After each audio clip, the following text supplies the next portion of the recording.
Hello. Hi, chat. Hello. Welcome, mortals. How are you doing? Hope you have an amazing day. Happy weekend. Happy Sunday.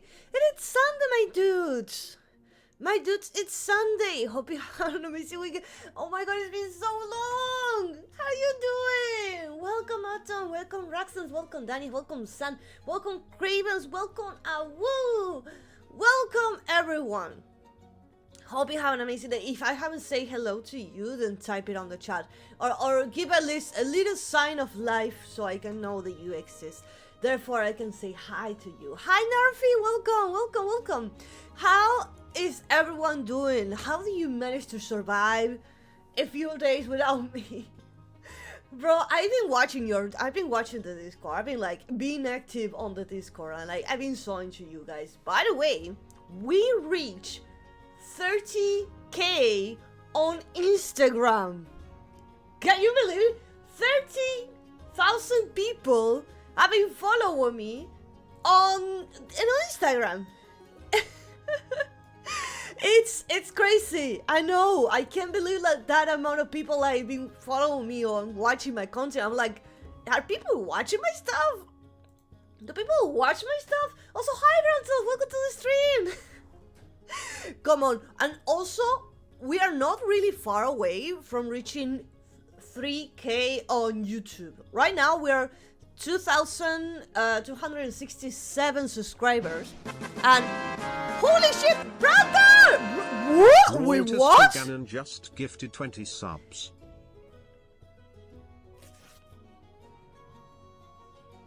$20? Brother, what the hell? Holy shit! Brother! Holy moly, that's a lot of subs! Thank you! Thank you so much! Holy moly! Thank you so much, brother, for gifting 20 subs, and thank you so much, and welcome Pyros Power. Welcome Pyros Power to the chat, and thank you for reading the rules. Welcome everyone, and thank you, brothers. Thank you so much. That is 20 people. That's a lot. You guys, you are crazy. Congratulations. Aww. Thank you. Thank you so much, and everyone, if you got the sub, say thank you. And also enjoy all of the beautiful emotes and not having ads on this channel, because fucking ads are annoying, but you know, we can't do much about them unless you subscribe, and brothers just give me 20 subs, so be thankful. Thank you so much. And we got a level high stream, level 5 already. We didn't even like manage to reach 10 minutes into this stream. Like I even said nothing. I just said that we're almost reaching 3k on YouTube and 30k on Instagram. Damn. So thank you so much, everyone. I'll keep working extra hard, even though you guys always try to stop me because you say, guys, that I'm a workaholic. I'm not. I'll still deny it. Yep, everyone can lick pregnant people now. Yeah, that's... I don't know if that's a good thing for my channel. I don't know, like, if I want, like, so for a client or someone to come in and, like, hi, and then everyone start licking pregnant, so hi. Yo, chat, do I follow? Yes. NK747 is here. What does the NK means? Welcome. What does the last one mean? Pario says, which one? The rules? The last one says, oh, the last one's, oh, yeah. The last one rule means, papaya no. Which means, papaya no. No papaya. So, hope you have an amazing weekend, guys. Happy Sunday. Papaya no, guys. Papaya no. No, Rax, no. No, Rax, no. Papaya no. Okay? It's just a thing, okay? You understood? Okay, there we go. So, thank you so much, NK_747_ is _ here. I know you wanted to add a space. I know you're using the underscore as a space, but yeah, just thank you so much for being here, and thank you everyone for joining today's stream. Today we're going to be doing some yapping today. We're gonna be yapping. I'm gonna be reading all of your messages, so like if you have any questions or anything, you get to talk to me today. And just NK, okay, just NK. I'll call you just NK. So we're gonna be doing some yapping, and then we're going to continue with Expedition 33. Sorry, my brain for a moment forgot which number we're going. Like, I forgot for a moment, like, in which game, which expedition we're doing. Like, 31, 32, 36, 69? Oh man, no, I forgot. So yeah, Expedition 69, we're going to be playing it today. I really need to like play the game, guys, because like I've been dodging spoilers like a master. Like, you have no idea. You know, like Matrix, when the guy just bends and dodges all the bullets? I'm like that literally right now, and I need to become immune to those spoilers. So today I want to like continue playing Expedition 79, and we are going to, you know, advance as much as we can. I don't know how much gameplay we can do today, but I hope we can play enough of Expedition 13. Hello, welcome everyone. It's me, Gilherme. Welcome, what's up? Did I say your name? Gilherme. It's me, Gilherme. Yahoo! I just jump into the chat. I'm gonna chat to this weird streamer. Yahoo! Do you even remember how to play Expedition 20? I think so. Yes, I think I remember. I had like a beta things, but guys, I've been like, when the yap happening right now? Is this yapping? Or am I doing it wrong? Please teach me how to. It's happening. It's happening right now. Also, we finished level 5 high train, and we unlock a new emo, guys. Let's freaking go. I'm doing great. I woke up, I finished with a commission, and then I started stream, and basically that was it. That was it for my day. Like, I didn't do anything else other than sleep, have breakfast, and drink water. And actually blood, but you know, I don't want to scare the humans away. Bro, I know I need to play Expedition 29, but here's the thing. I'm gonna say something that you guys might be upset. I want to start playing Final Fantasy Online, and I have no idea why people doesn't like Final Fantasy Online, but they also like it, and I have no idea what is background happening. But I want to play because they have like a free option right now, and I've been wanting to play MMORPG for so long. So if I become addicted to that, or like if I vanish from existence, you know that. Like, have you ever played one of those games that you just stop doing absolutely everything else, and then you just play one single game, and that game is living rent-free in your brain? Well, that's the same thing. I want to experience that as well. That thing happens to me when I play Baldur's Gate. I literally stop everything. No work, no eating, no shower, no nothing. Just play. Just Baldur's Gate. Just... When was the last time you guys felt that experience? I'm having like that experience with Expedition 29. sorry. Expedition 120. So, in case says, do you do ban requests? I see that you have bad intentions. Mods, keep an eye on that one. That is weird. There is that option, but I don't do any videos, and I probably won't reply. So if you're expecting for me to do a reaction or a video, or to send you a message of a ban request, you're gonna get none. Can you ban me? That's so uncomfortable. Don't ever do that. Okay, so, okay, bye. That was weird. That was awkward. That was cringe, most likely. But yeah, there's a few games that I really want to have that experience again. I want to have that experience again. Like, whenever you play a game and it's living rent-free, and that's the only thing that you are going to think of, I want to have that experience again. I have it with Expedition 39, but here's the problem. I I don't have much time to play it on stream, and whenever we're here on stream, I want to spend time with you guys, with you mortals. I want to spend the time here, just chilling, just enjoy, just like have a good time, you know? And oh, welcome! Thank you so much, Dark Heart Revenger. There we go. Sorry, I was trying.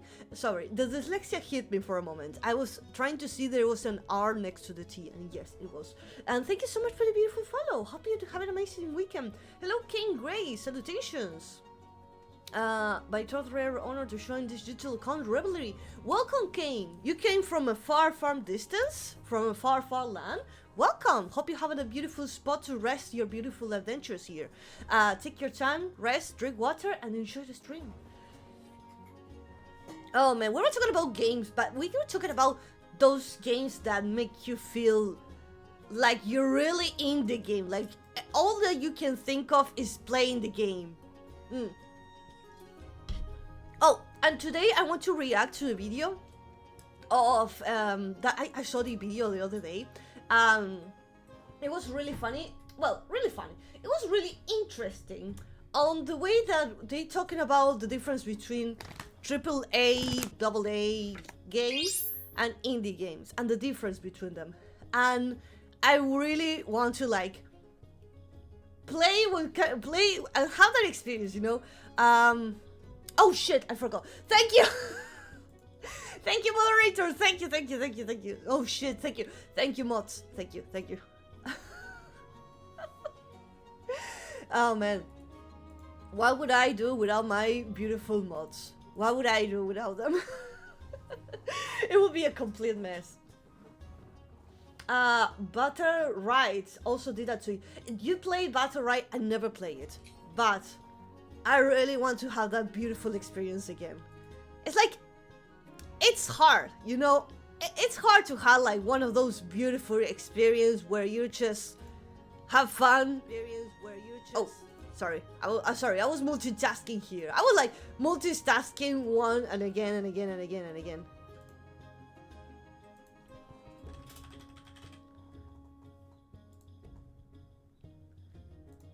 There we go. So, sorry. My moderators were like warming me for something in the background, and it's been work. So, we were talking about AAA games and indie games, and I want to see a video of this beautiful. It's a famous animator. Everyone must know him. At least watch one of their shorts at least once. But I don't remember the name. So I want to like review. I want to like see a video about those, like what happens between indie and AAA games.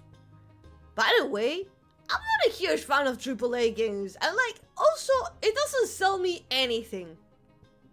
So like if you like give me the option between AAA and indie game, I'm like, well, I don't know, how's the gameplay?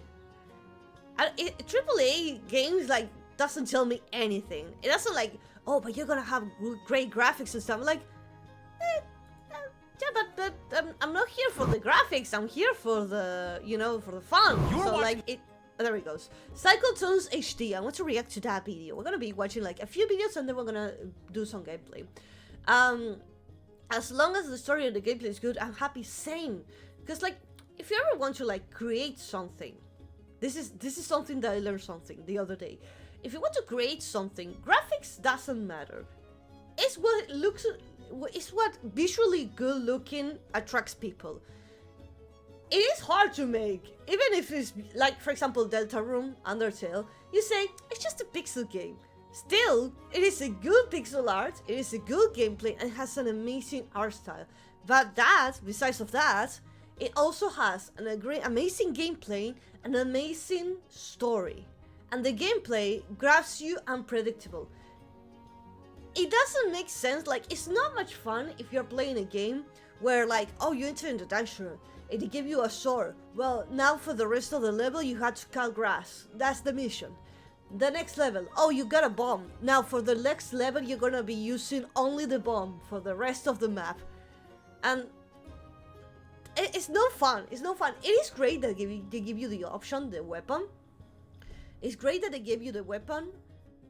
and they give you like a small tutorial, like a small obstacle, you know, to solve it with a weapon, with a new tool that they give you. But it's also like to make it dynamic.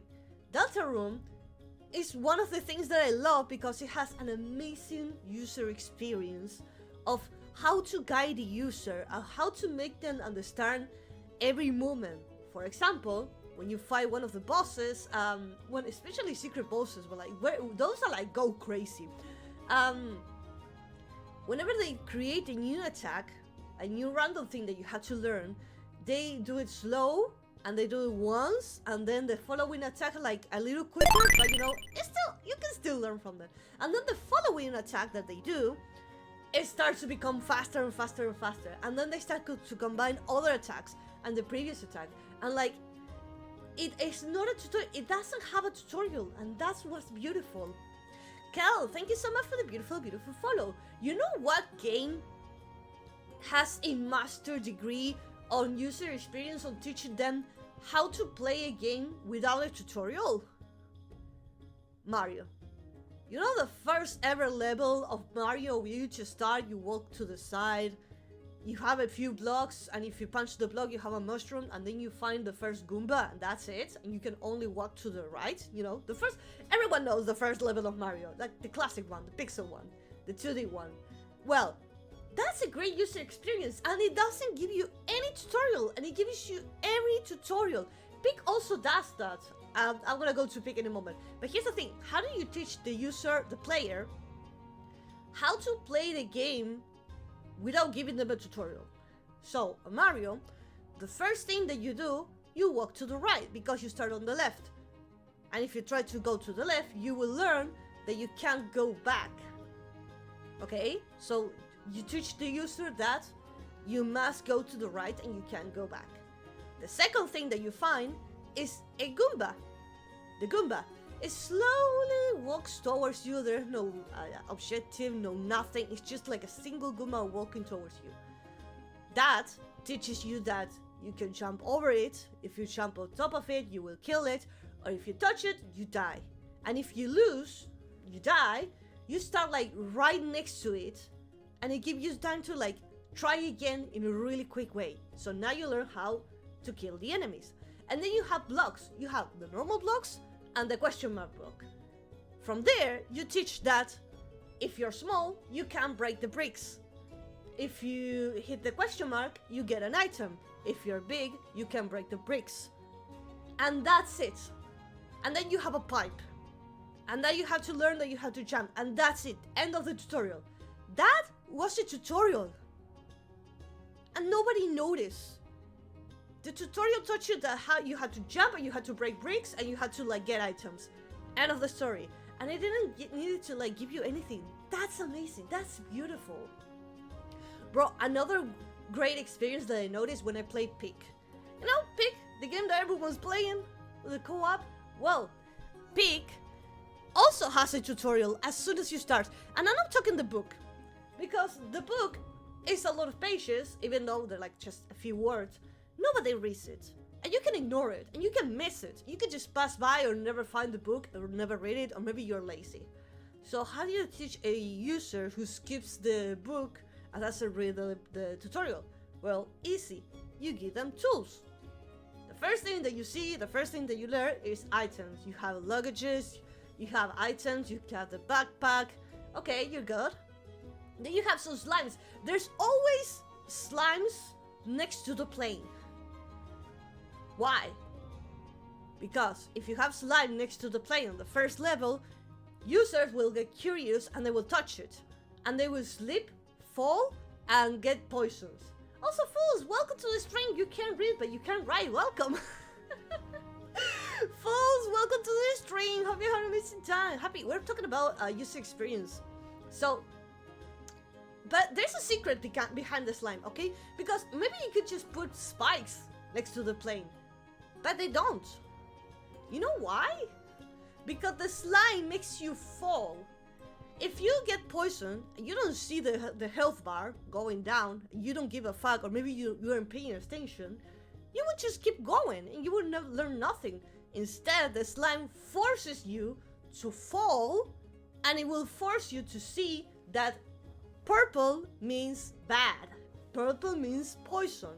Okay, you teach the user the first objective, like the first enemy, let's say, obstacles, like slime, spikes, and stuff. Okay, they're bad things, they're going to hurt you. Okay, what's the next thing that you need to teach the user? They need to eat. And what item they give you? They give you coconuts. Okay, you get the luggages, you might get like a random food and stuff, and you might learn, but you get coconuts.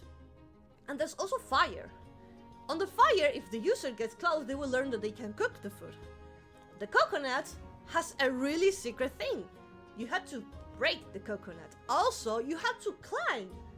So, in order to get the food, you teach the user how to climb, how to grab items, and that if they want to grab something, sometimes you have to throw it. And that's how you teach the user how to play. You taught the user on Peak all the tools that they need. You teach them. The enemy, how to climb, how to eat, how to throw items, how to cook, and that you need to keep an eye on your health bar. It's beautiful, and there is no tutorial. And you're saying, oh, the tutorial, there's the book. No, the tutorial is the plane. The plane itself where you start is the tutorial. I don't know if you noticed, but every time you spawn on Peak, you always have those items. A coconut, a slime enemy, fire, and some items. Because it's a tutorial. Kiwi says, Sea of Thieves has an accurate tutorial that explains to you how to repair yourself and ship. The rest of the game mechanics is not taught to the users, so they had to explore them themselves by a friend because it's a social game, kind of like Pick is. Exactly. Sea of Thieves have some kind of experience, but here's the thing. Sea of Thieves have so many tools, so many explorations. Also, it's a game of exploration that it just gives you the basic tools, like how to play. But the rest of the thing that you need to learn is how do you manage, like, you need to fuck around and find out. That's the thing that I love it. In Sea of Thieves, sometimes the more you fuck around, the more you find out. So, that's amazing. You know, that's amazing. But can they teach me how to get a job? Hello. I mean, we can create, if you like Lost, maybe I can create a game with a user experience on how to get a job application. Hi Morgan, welcome! I love that you like it. Thank you, Morgan. And thank you for the support. I see what you're doing. Thank you, Morgan. How is the airport not closed down to the beginning crash of the flight? That's amazing. Oh, bro, the airport is also kind of like a small tutorial. I know, like, the hobby, you have nothing, but there is like that wall that you can climb, and sometimes when like you're waiting for friends to join in and like you're waiting for them, you start fucking around and then you see the climbing thing and people will start climbing. That's also part of the tutorial. You learn there that you have a stamina bar and you can just like go around, you can sprint, you can hold the shift, you go to jump like forward. Like, it's beautiful. What was the other game that your tutorial? Oh, tutorial! Dark Souls! So, how does the Dark Souls tutorial work? How is that? Like, wait, someone said about that. Someone mentioned about the Dark Souls thingy. It was Raxent. Yeah, Dark Souls has a great tutorial. So, how do you teach a user how to play Dark Souls on a game that you're constantly losing? Well, the game literally tells you. That's exactly what is happening. The tutorial teaches you that you're going to die a lot. So, how's the tutorial on Dark Souls? I haven't played Dark Souls in a while, but I think I cannot remember. I think the first thing that how you play Dark Souls, I think one of the first ones, but like a really long time, and I don't remember exactly the tutorial how it went, so if I make a mistake, let me know. Also, Robert, 2003 football. Thank you so much for the beautiful follow. Highly appreciate it. Thank you. So Dark Souls, how do they teach you? Well, first thing first, they teach you how to interact, because that's the most basic thing that you need to know. You know, interact. They give you like a shitty sword. You learn you're in a small hallway. There's an enemy.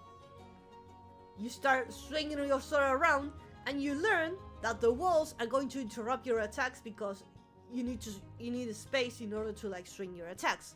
The first enemy is a pain in the ass. This game is going to be a pain in the ass, so get ready.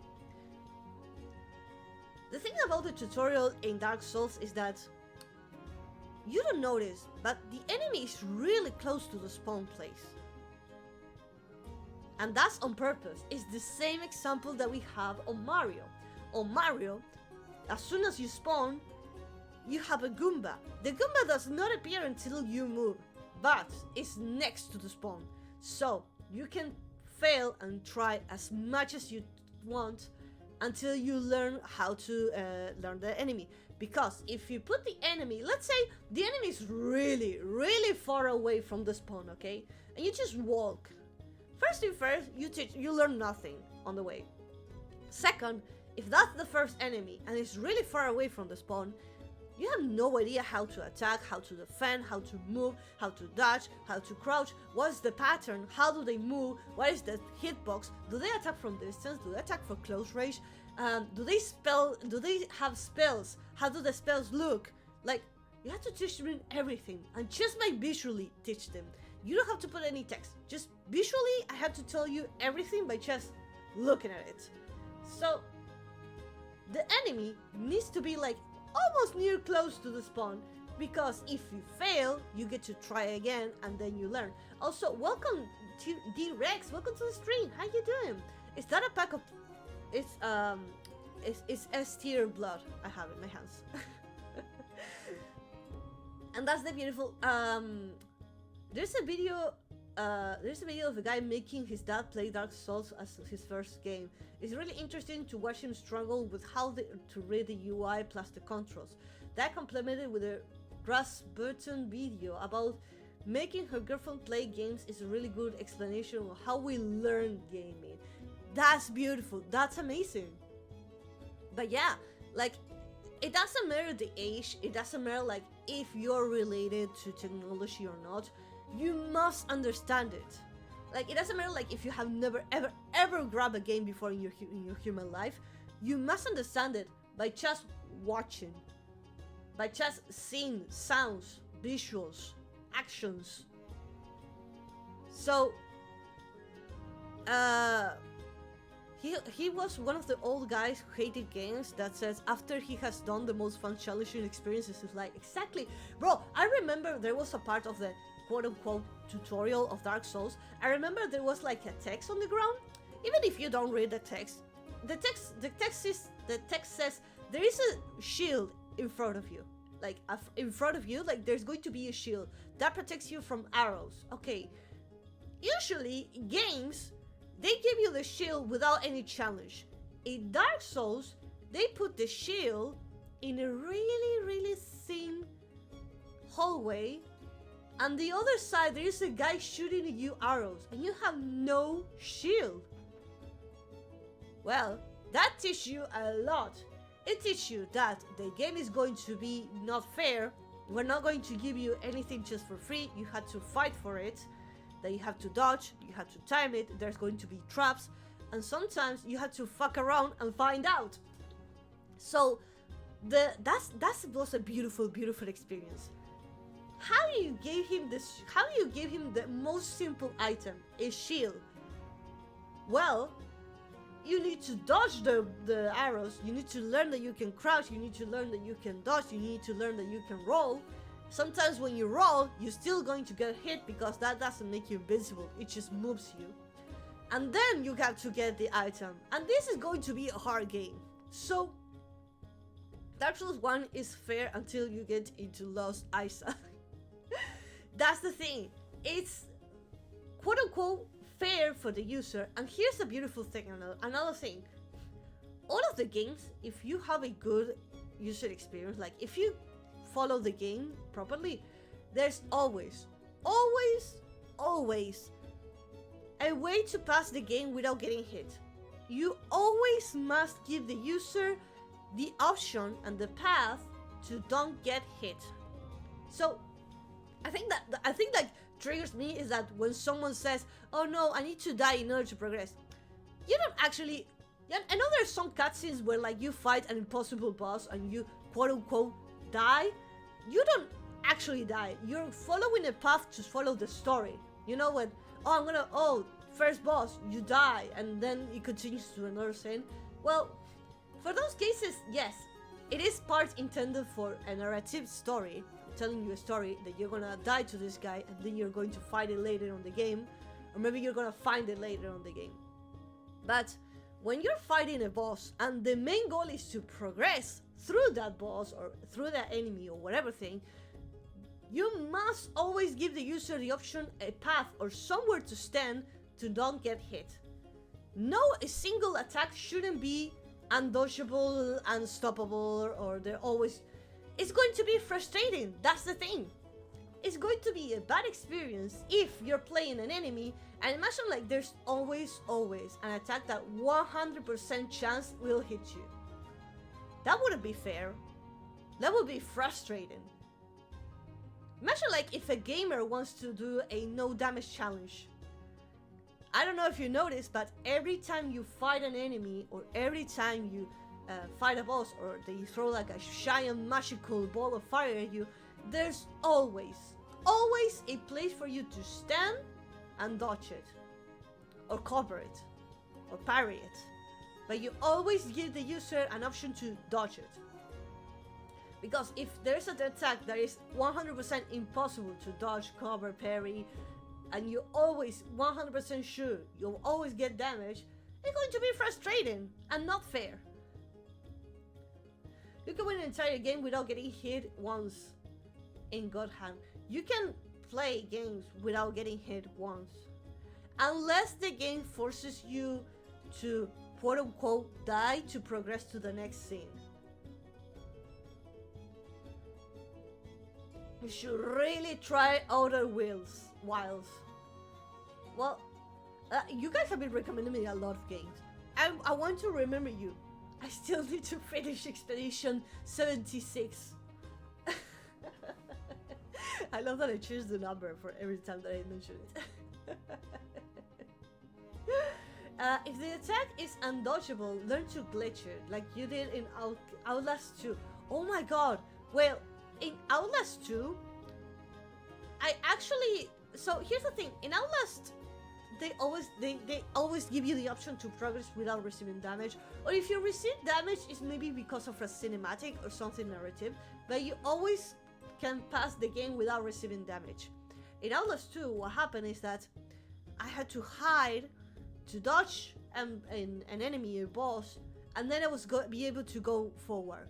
But here's the thing, my challenge was that I wouldn't needed to hide, therefore I did needed to glitch the game. What is Outer Wilds? Outer Wilds? I don't know. I never played that one. I have no idea what you guys talking about.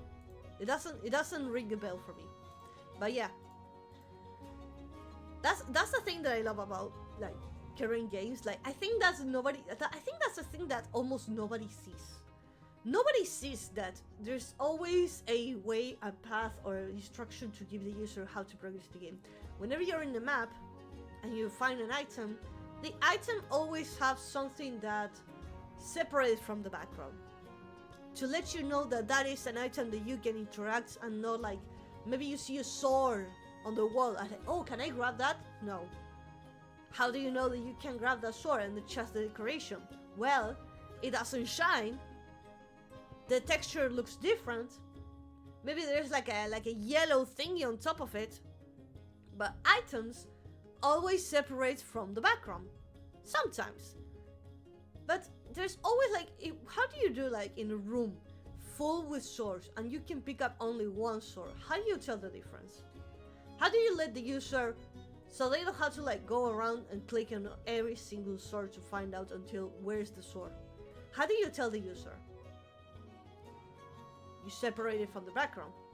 You make it shiny, make it shinier. You make it like a little star go ping. You maybe put like a tag or maybe like a red ribbon on top of it. Or maybe you put it like in the center of the room with the lights going down. That's great. Poppy Playtime does something similar to that. Poppy Playtime doesn't work with items, it works with upgrades. It doesn't have any items, Poppy Playtime. But you know how the user gets guided? Okay, there's a level if you guys been following me on my channel. There's a level where you were trapped inside of a room and the room was filled with gas and you had to break a pipe in order to progress and get out of the room. The way that Poppy Playtime tells you, because the room was like filled with pipes. It was a room filled with pipes. I noticed later that the way that they managed to like tell you which pipe that you had to interact, it was a single pipe with a single light pointed at the pipe, and the pipe had like a little red scratch thingy. All of the pipe were like perfectly fine and they were like in the dark, and there was like one light pointing at the pipe and the pipe was like slightly out and scratched with the things. That's how you tell the user that's the pipe that you had to touch. But here's the thing, I didn't like much the user experience of Poppy Playtime because it was confusing and it wasn't clear where the things are. Again, some of the interactive things that you can do on the game were like highlighted above the background. It was blended in the background, and it was for me hard to understand which items you were capable of interacting, and some items that you had to touch or like interact in order to progress, they were like outside of my point of view. Every time you get on a map, you need to look around all of the room to find out like all the tools that you can use in order to progress. The problem that I have with Poppy Playtime is that some tools I couldn't find them. They're like so hidden. They were like so bad positioned them that it felt confusing for me. I didn't have like a good experience because the puzzles sometimes were like hard, but it was like a bad experience because the items the tools that allow you to progress were like really hidden, or maybe didn't make sense. Like a logic that we found on the Poppy Playtime is that it doesn't make sense that all employees in a factory, in order to go to one room to another, they have to solve a puzzle and do a parkour thingy. That doesn't make sense, right? It doesn't make sense that the power of the company is pulled by a toy, or that instead of having stairs to get to another room, you had to do like a weird parkour. And it also like, it wasn't logical like, oh, the factory is like destroyed and you had to do a parkour because the stairs are broken, so therefore you had to find a way. It was like, no, the factory works like this. All employees must have this toy and do like a weird parkour thingy in order to progress. Like, make it look like the factory like go destroy it and I need to find a way around. That felt like orientation skills. Yeah, they were like terrible. They were like, doesn't make much logical, but okay. Remember when she got stuck in a simple puzzle for an hour and a half? Bro, that was terrible. That was horrifying. That wasn't like even a good experience. That was just like, I want to skip this. When I feel like I'm having a bad time and I just want to, like, you know, the game will fail when you Google the solution. When you like go and Google the solution because you want to skip it and you're not interested on how to do this, you skip it. That's a bad experience. I remember we joked about the FEO supposed to solve all the problem in the factory. Again, yes, like, it doesn't make sense. One thing is to break logic, but it has a logic sense. For example, magic. Magic doesn't exist. But in a game, in a fantasy world, we do understand how magic works. We do understand fireball means that it's a ball of fire and it will hurt you. There is a logic. Fantasy worlds, or any kind of world that you imagine, has a follow rule. All magic worlds have rules, have a logic behind them. In Poppy Playtime, the logic is that the toys got possessed by the souls of children. Good, that's a good logic. Now, it didn't make sense that Oh, in order to go to the next room, you had to solve a puzzle. What? But it wasn't like a logical puzzle, like really complex, weird puzzle that had no sense. Like, why would you need to play with a toy, connect wires that are crossing across the room just to open a door? And you're saying, well, maybe the factory got destroyed. And like, no, this is how the factory works. What? Resta says, recently I played Alien Isolation and spent 1 hour because I couldn't find the vent. I had Googled it, it was on the floor. Why, can you share with the class why you weren't capable of finding the vent? Maybe because the vent was the same color as the floor? Like, I imagine like Alien is a horror game, therefore everything's going to be dark and gray.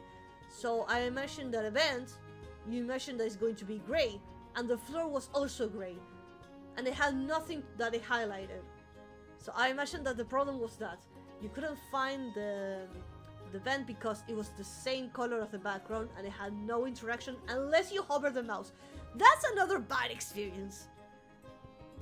Let me tell you something about another thing that happens over there. You can't find something, you can't let the user know that you can interact with something by hover the mouse on top of it. No, I should do nothing. By just looking at a single picture, I should be able to know what I can interact with, what I can do, where should I go, where I can stand, where I can dodge the enemy, where is the door to progress. But if you say, oh yes, you're going to find it only if you pass the mouse on top of it, that is a no-no. That is a no. Imagine like I give you a website and there's like 10,000 buttons. There's 10 buttons.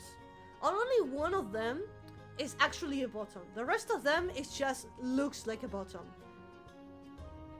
And you have no idea which of the 10 buttons allows you to progress, because they all look the same. And you say, oh, but if you hover the mouse on top of the button, you're going to see that the mouse changes to a hand and you can click on it. That's bad. That's horrifying. Don't let George Lucas hear those words. Oh man. But that's not, you can't. Like, I shouldn't. By just looking at something, by hovering something, it's horrifying. It's a bad experience. Because you have no idea unless you move your mouse left and right, up and down, diagonal, going around and fuck around. If you don't fuck around, you won't find out. Again, I give you a website with 10 buttons. Only one of them actually takes you to the next website. And the rest is just like images that looks like buttons. That wouldn't work, right? That wouldn't work. So there's a reason why if you look at the Twitch page that you're looking right now, you can't tell the difference between a button, an icon that you can click, and a text that you can't click. That's the difference. I don't know if you noticed, but whenever you get inside of a website, you have no tutorial. A website is something like a video game. On the website, when you go inside, how can you tell the difference between a button and something that you can't click? There you go. I didn't tell you anything. Also, welcome, Neroda. Neroda, welcome to the stream. Hope you have an amazing time.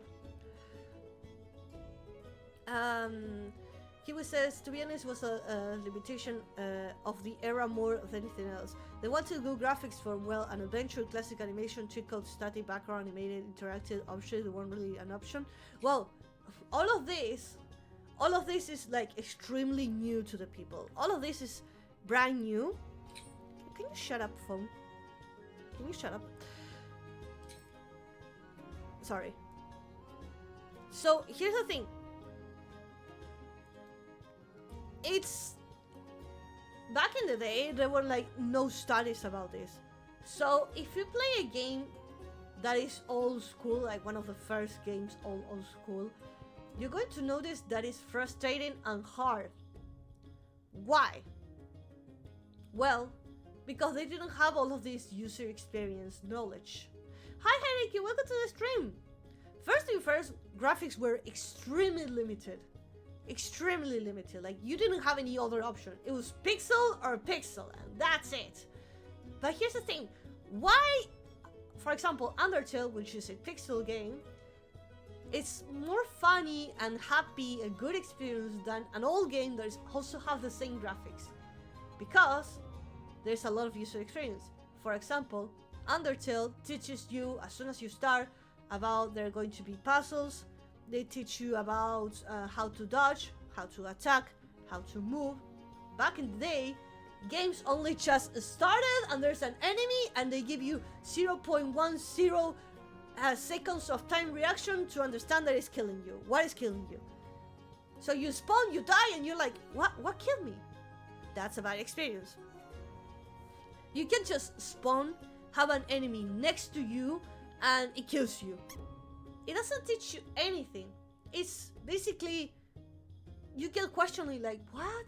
And it also is frustrating that as soon as you start, you have no time, no friction, no reaction, no time to breathe, no nothing. Also, welcome!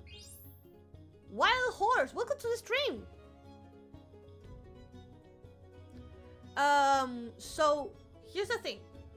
Also, hi, no Karuko, welcome! How to become a vampire like you when you need to get bitten by a vampire and then drink their blood.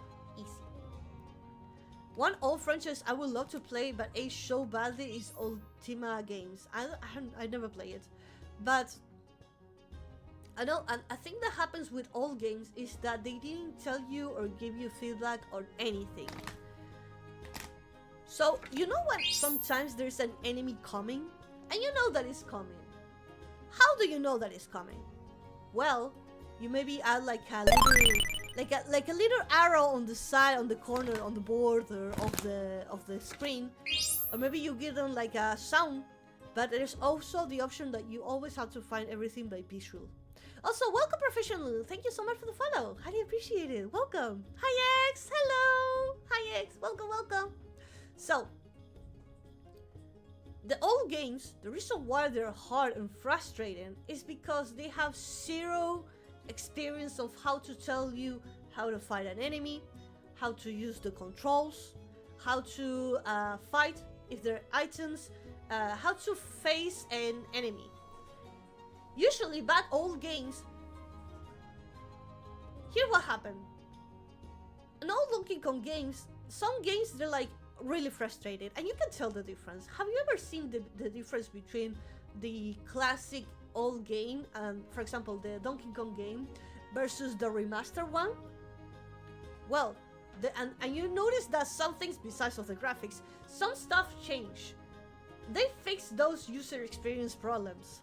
Like, maybe if I'm standing here on the corner, let's say I'm standing here on the right of the corner, if an enemy comes from this side, I can see it. If I'm standing here on this corner, I cannot see what's outside of the screen. But if I force the user that the max limit is here in the middle of the screen, and I put you like an arrow here telling you that an enemy is coming, or maybe I make you see the enemy coming here, if you're stuck in here, then you have time to react and see that the enemy is coming.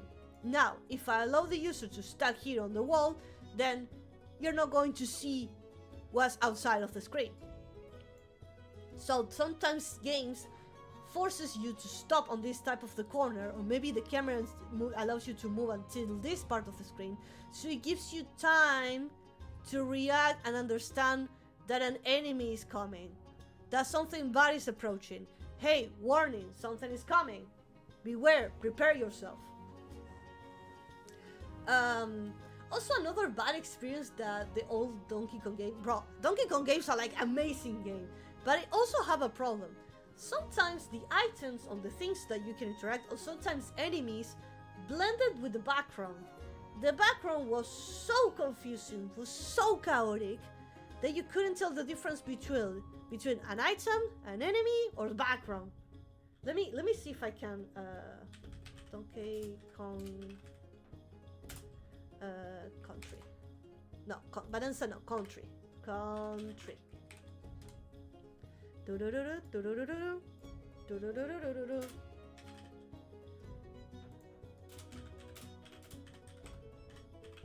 I'm doing a research. I need to visually show you guys what was one of the problems that it had. Well, I can't find the picture right now, but that was a mistake that it used to have. If you often compare like old pixel games versus the remastered one, you're going to see that it's so clear and it's not so frustrating. It's easier. And it's more happy to experience. That's because they changed the graphics. Let me show you. Let me show you an example. Here.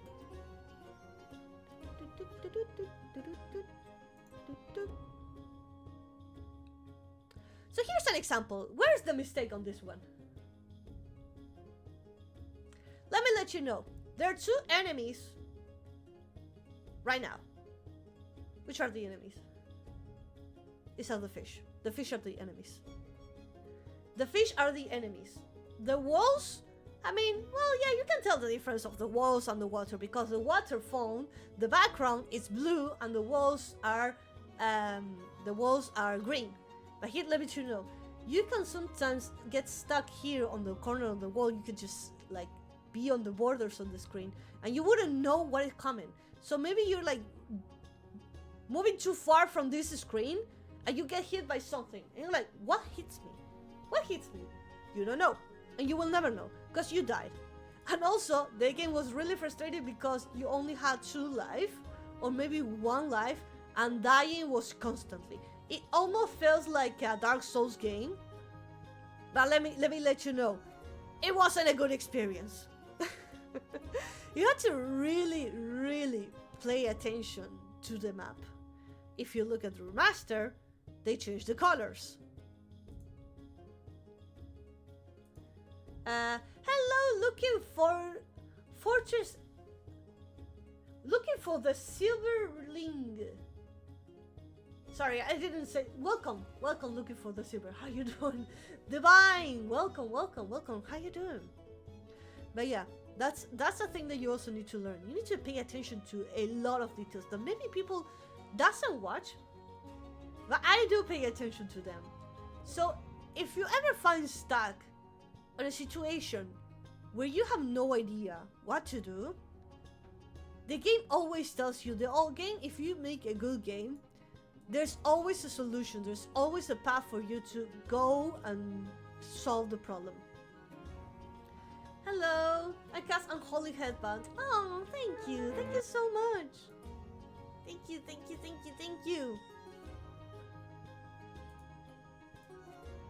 Thank you so much. Oh, this is the video. This is the video that I wanted to watch, guys. We don't usually do react videos, but this is a video that I wanted to watch with you guys. How are you doing? I'm doing amazing. Thank you so much. Let me get to the corner and we can start. Why do I sound British when I say corner? Corner. This is the video that I want to like. How good graphics kill video games.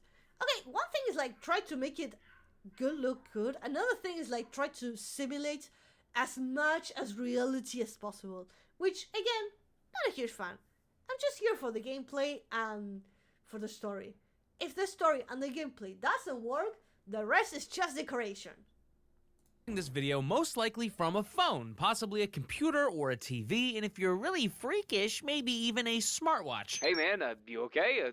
What are you doing here? Everything all right at home? But regardless of your chosen device, all of them are made up of a combination of red, blue, and green blips, tricking your stupid reptilian brain that what you're seeing is real, 3-dimensional, and filled with millions of colors. And since gaming consoles and displays have grown and evolved over time, gaming has tried to keep up, and for decades it did, with enormous graphical leaps that would genuinely, instantly antiquate what came before it. And if you grew up in the 90s like me, you would have seen modern gaming evolve from this to this. And before my childhood, you'd have moved from arcades to in-home gaming to crazy visuals in your pocket. But if you're growing up now or just getting into gaming in the last 10 or so years, you would have seen modern games go from this to this. But somehow the prices to make and play these things have gone from this to this. What? We are no longer living in a time of meaningful graphical evolution, and half the time we seem to be going straight fucking backwards with a monstrously higher development cost too. But why, when we look back at two different titles, really from any era, one striving for realism and the other a defined art style, we reliably get the same conclusion? One will soon be replaced by a slightly different looking, equally as expensive to produce product, but style is forever. I love that style is really important. The art style is what defines your game. Like, as soon as I see your game, the art style is what highlights. The art style is what I see. To be fair, hyperrealism is an art style. It is. And it can make games immersive. See Alan Wake series, the storyization you kept in time. I'll watch it in a minute. But I know that realism is an art style, and realism is a way for the games. Like, people like to see as real and immersive as possible. But here's the thing: if the gameplay is just walk around and press one button, is it a game? For example, there are some games that is just graphics and it's just telling a story, which it's okay. There are some games that you literally do nothing. You just watch a story with hyper realistic graphics, and when it comes to making a decision, maybe you have to say, "Oh, should I get in the car or should I go and help my friend?" And you make the decision of what is going to happen with the story. That's a game, and that's okay. It is great. People sometimes like really want to be like in the game and feel like it's as much real as possible. It is. But if you're gonna charge me $500 for the game that is just a movie with good graphics and it's just press two buttons, then I'm not gonna play it. It is so certain. The Beginner's Guide and the Stardew Valley, they're really lovely games. They're just walking simulators, exactly. But that's a different type of game. We're just talking about different type of game, because it's okay to have a game where nothing happens. You just press two buttons, like, to decide the story. Like, should I get on the car? Should I stay and help my friends? For example. And that's okay. That's a game. And if you want to make it like pixel art, like Monkey Island. Monkey Island is a point-and-click game.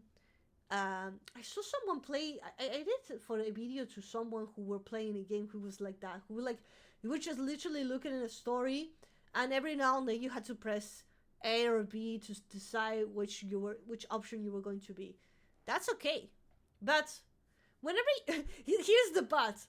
When you are playing a shooting game and they tell you this is the best game ever and there's nothing and it's just good graphics, that's about gameplay. It depends on the game that you're trying to do. Fuck ray tracing! I'm sorry, that seemed a little aggressive, but I'm being serious. We've spent years and millions of dollars trying to get reflections and lighting to look slightly better for a very small number of systems and hardware, and all we got was an unoptimized setting that half the time nukes your frame rate so you can take really pretty screenshots and play the game in an objectively worse manner. Hey, hi, why don't we put the same time and energy into researching a better optimization strategy so everyone can enjoy every... This isn't coming from someone that can't run it. I have a top... Also, you can't, if you want like that really high peak game, you also need a really high peak PC or console. I think PlayStation offers that a lot. Whenever I see PlayStation games, that's one of the things that comes to my mind. There's a lot of good games with really good high quality. I'm not talking about the gameplay. I'm talking about if the graphics helps you with the game. High hyper realistic. Here's the thing, because I felt like the moment ago I was saying like, oh, low graphics means better, high graphics means bad. I didn't want to mean that. What I wanted to mean is that graphics helps you on what you want to send the message to the user. As you guys said, the hyper-realism, like making the game look as real as possible. It looks great for, as you said, if submersion into a story. And again, if you just want to press 2 buttons to decide a story and just watch a story game, that's great. But if the graphics, any graphics, are not telling you how to progress in the game, or it leaves you stuck to something, that is not going to work. Top of the line gamer PC, and still The first thing I do when I start a game is turn off motion blur and ray tracing. Wow, now it's actually a good game that runs and looks good. Yeah, but check this out. Mario and Unreal Engine 5, out now! But the argument for or against this for me doesn't only come from a place of aesthetic, because I'm sure with time it'll eventually get better. It also comes from a financial one. The entire newly named AA and higher gaming industry are frantically trying to make their games look as ridiculously next-gen as possible. But newsflash, dipshits, the next gen doesn't fucking exist anymore. We've reached gargantuan levels of diminishing returns here, but we're somehow simultaneously chasing the dragon of progress with 100 times more money than ever before. Development costs have ballooned by tens of millions of dollars, which means the prices of games have ballooned with it. Everyone is frantically spending every resource for 1% improvements, and temp jobs, layoffs, and rotating doors are common in the gaming industry now. But I know I don't need to explain how horrible the current game development landscape is, but maybe you haven't considered some of the reasons as to why it exists. Many companies have fallen in love with the video part more than the game part. See, the AAA gaming industry loves marketing, often more than developing. They love flashy trailers, banner ads, slogans, catchphrases, and numbers on a screen that mean absolutely nothing because it allows them to pander to their shareholders. We are the future! They are the stupid... Oh man, the new AI-powered glunch board with 90 billion terashits of mega slop! You'll be blasting off at 14,000 frames of... What are you playing? it's a 2D Metroidvania that honestly could probably run on a Sega Saturn. It's unsustainable from the development to the marketing. Attempting to optimize your futuristic next-gen title for 1,000 different rigs and brands of hardware is a logistical nightmare. And the price of that nightmare is passed on to the consumer in either rising costs or broken games. Accessibility matters, optimization matters. Video games were never supposed to cost hundreds of millions of dollars, but now that they do, we should be striving for more innovative gameplay, ways to connect people and push the boundaries on what makes a video game fun. Oh, but the trailer and the extremely curated gameplay reveal look so good, right? Look at the reflective puddles! Oh, fuck. I don't look at the bottles. Do not look at the bottle. It is funny, like, I do agree that sometimes whenever you see a gameplay or a video, they only show you the marketing part. Like, oh, we're gonna show you like a 1 second of the gameplay, and the rest of the hour we're gonna show you a really, really close up detail of the hair and the reflection of the water. I'm playing a game, not a movie. Again. Like video games, you know what else is also expensive to produce? Animation. And I actually like to pay my team and make sure that they have food. I did not say you could have 2 hot dogs! This video is sponsored by Crystal of Atlan and their new crossover with Digimon? What? Your boy, back to the video. Biblioblames, shockingly, actually haven't been impacted by inflation as much as you may think. In the 90s, PS1 games were $50, and Nintendo 64 games were often $60 to $70 fucking dollars. Fun fact, that's actually where the 64 comes from, because it was 64, never mind. Adjusted for inflation, that would be like $100 to nearly $150 a pop for each game. All I got was goddamn clay fighters. Wait, hold up, this game rules. But the cost to make and market a game now is like nothing we've ever seen before. Halo 3's budget was around $50 million, and that included a world-class, one-of-a-kind marketing campaign that took the planet by storm. While Halo Infinite's was rumored to have a budget of nearly $500 million, a 1,000% increase. And as much as I truly love many aspects of that game, it released released with a fraction of Halo 3's original content, and the marketing wasn't anything near Halo 3's. So where is the money going? Well, game dev teams are armies now. Keeping up with modern hardware is beyond difficult, the marketing world is wider and more saturated than ever, shipping physical games is becoming a detriment, and post-release support is now mandatory. This is why the prices of games are skyrocketing. Subscription-based models that allow companies to pre-plan budgets are getting more popular, and microtransactions and bleed pricing is getting more commonplace. And if we want all of these things to stop, I'm not kidding when I say games need to be smaller, look less good, and developers need to be paid more. Blockbuster franchises used to take a few years to make, if that. Now it takes a damn decade to make a single game because the expectations are so ludicrously high. That's why indie titles, stylized titles, innovative, weird titles are becoming so popular as of late. And yes, R&D is worth something. Yes, it's in our best interest to strive for better. And yes, we should always be trying to evolve our art. But can we wait until it's more fucking affordable? You know why the Nintendo Switch 2 is more expensive? We asked for the graphics to be improved. And then we're complaining because it's expensive now. Nintendo, I feel, is a perfect example that encompasses all the good and bad here. Check this out. Nintendo launches an extremely affordable console that breaks nearly every record ever, but it runs on leapfrog hardware and a dream. Most of their games look extremely good, even on the weaker hardware, because again, a concrete style is worth far more than high-fidelity realism and graphics. But because of that same lacking hardware, some games run poorly or are forced to make optimization cuts either in graphics or frame rate. So what does Nintendo do? They work on a second console, this time far more powerful than the last, one that can run modern looking games but maintains the hybrid gimmick. This causes the price to jump up, and even though it's still on the mid-end of modern consoles, it's seen as greedy despite gamers begging for this exact upgrade. But I don't like the price! Then why did you ask for it? Now, games being $70 to $80 is complete bullshit. It's not the highest we've ever seen by a long shot, but it's also obviously not the cheapest, and the new tariffs and trade war doesn't make things easier at all. Why do old Pokemon sprites still ooze charm, but every 3D Pokemon game somehow looks worse than the last? Why are indie games coming out faster than ever, toppling AAA studios and claiming so many awards? How do these smaller gaming experiences, sometimes made by a single individual, garner such massive loving fan bases? Balatro, Vampire Survivors, Slay the Princess, Inscription, Animal Well, Pizza Tower, Blueprints. Because a refined art style will always age better than the skin pores of the month. Because you can tell an emotional story, no matter your poly count, and because bold and defined visuals let your game stand apart and speak for themselves, no matter the budget. Just take a look at Expedition 33, a small team's first project, an outstandingly beautiful title that blends the two design philosophies together, sacrificing neither while making a visually distinct and affordable game.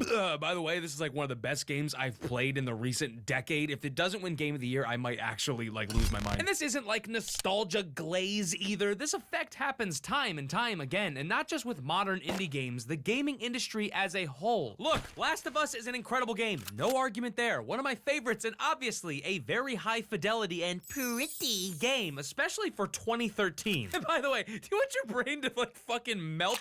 Last of Us released a year before Dark Souls 2. Yeah, what? But do we really need to remaster The Last of Us so many times to the point where you can't tell the fucking difference? Fuck's the point of this? What the hell does this mean? You all are spending millions on something I can't fucking say! Now, none of these arguments mean bunk shit if I can't point you towards a modern game that encompasses all of the attributes I'm seeking in a title. Affordable for the consumer, low development costs, balanced and sustainable work environment, gameplay first framework, kinda indie but kinda not indie, no long bloated playtime, stylized graphics that will age beautifully, heart, soul, and dare I say it, fun! What the hell? A game's priority being fun? I give you one of the most innovative, impressive, and genuinely fun games ever created, where there unironically wasn't a 5-minute gap at any point where I wasn't smiling ear to ear. I I could sum up this title in one word, it would be hybrexneotheristic, which I made the fuck up because there's no actual fucking word in the English language that can describe how good this game is. From the very first second to the last, this game assaults your senses with a bombardment of creative ideas, only to throw them away 5 minutes later so they can fit in another dozen crazy mechanics into the same section of the same level. It's downright baffling how many fun And look at the graphics. It looks amazing. The graphic looks incredible amazing. interesting gameplay ideas are packed into this 12-hour game and how often they build off of them multiple times. Not only is Split Fiction insanely fun, but it's optimized beautifully, runs like butter, and looks so damn good. I've never seen a studio flex how comfortable and confident they are like this. It seems like every art asset, set piece, landscape, color, style, and effect was lovingly crafted with zero internal friction. Everything is on full display here with unabashed passion and heart. This game is a 10, but it's not just a 10. It's a 10 that also has a buddy pass, so your co-op partner doesn't even need to pick the already affordable game up to play the entire experience. It's a 10 that pursued a timeless, cost-effective, beautiful art style. It's a 10 that prioritized the player over the profits. It's a 10 that proved you can still develop a Game of the Year contender without spending hundreds of millions of dollars. But maybe, most importantly, it's a 10 that I know I can replay in 20 years and it will still be as good as I remember it. That's what we're looking for. That's what we're looking for. To have fun, to have good graphics, it needs to be balanced. Perfectly balanced, as everything. It has to be perfectly balanced, and that's the beauty. Man, we learned a lot of that today. We've been talking about like this. Sorry. Chatgrind Radio is one of those type of games. There is... while you guys keep saying what kind of games are those who like beautiful, Braxton's magical, Twitch is making sure you amazing. stay hydrated. I'm gonna... Thank you for the hydration and the strength. Yeah, I'm gonna go... I need to go to the bathroom. I need to take the pee-pee break. So I'm gonna charge my bottle of water, and I also gonna be charging my joystick because today, this afternoon, I need to play a game with Fus Arcana, and he invited me to play a game, and I need to make sure that my joystick are charged. So I'm gonna take 5-minute break. 5-minute break, guys. I'm gonna be 5-minute break. I'll be right back. I'm gonna leave you guys with the game, with the tiny little game. I'll be right back, and then we're gonna be playing Expedition 96. I'll keep changing the numbers. I keep changing the number. Be right back, guys. Be back.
Level 7 for the follow one.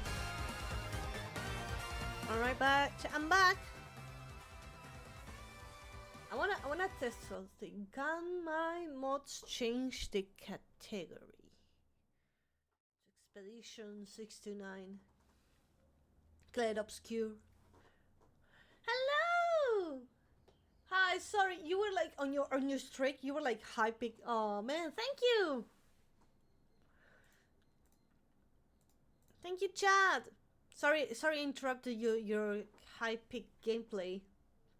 Oh, you changed the category! Yippee! Thank you, Rax! Yeah, we got it right. I like rhythm, car, and war games. Ooh, nice. Also, let me check the volume of the game is low.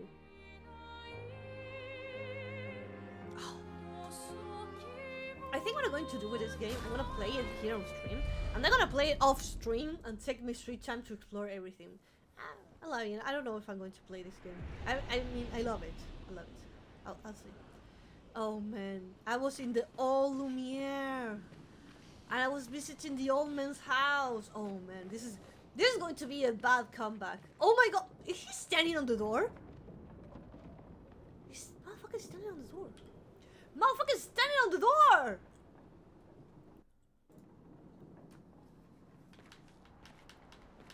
Oh boy. I'm gonna die because I don't remember how to play this game exactly. Oh man. Welcome back home. He just farted?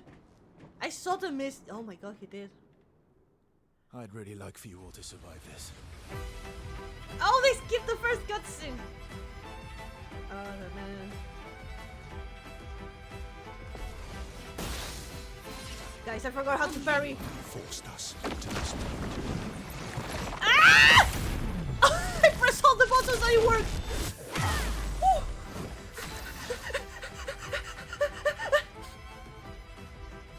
I forgot how to play the game. Don't unplug joystick. Do not betray me. Target marked. Ooh, that was a good damage. Tutorial, fight the boss! Literally, because I haven't played this game in a while. Let the ink flow. I haven't played this game in a long time and I forgot, like, the buttons, where they even are. No, you're gonna burn. There you go. She won't help you this time. Sorry, I was reading the...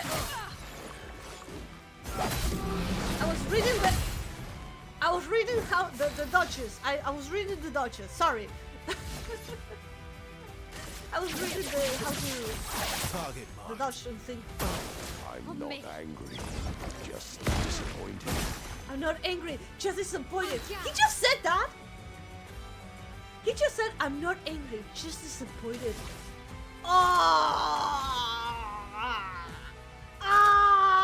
Bro!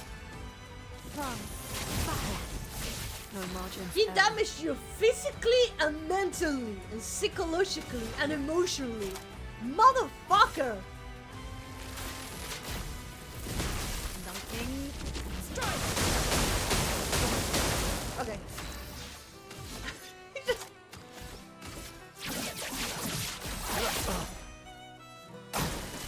Tearing this family apart. Blades sharp. Should I shoot these fuckers?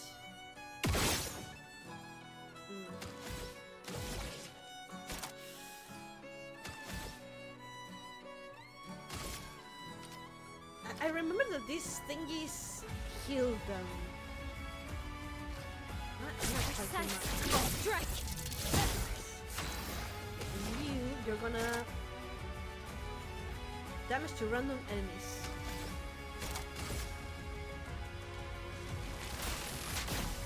Lightning strike. Okay. You should be fighting by my side. Woo! No! No! That was a new attack!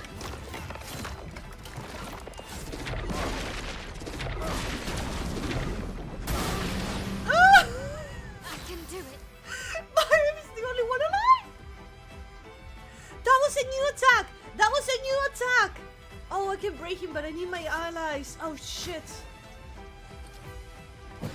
Oh, bro, that was a new attack. Let's carve a path.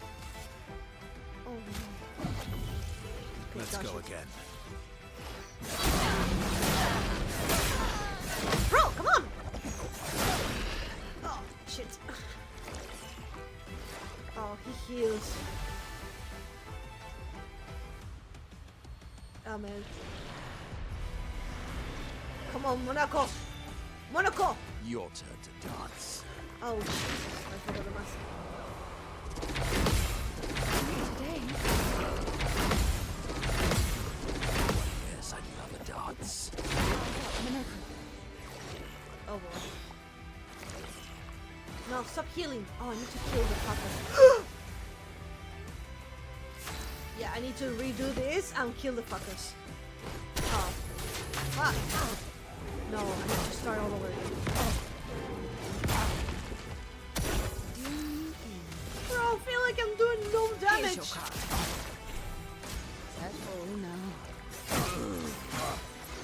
I'm gonna do this to learn the patterns. Oh, bro. Try me.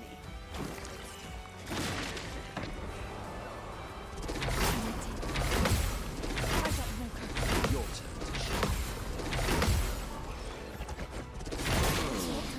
Oh, bro, it's so hot. Holy heal. Yeah. And I'm not going to win this, but I need to practice and remember.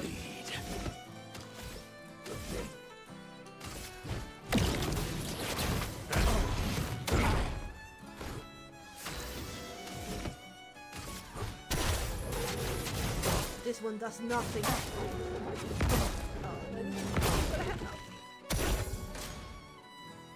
Again. That's what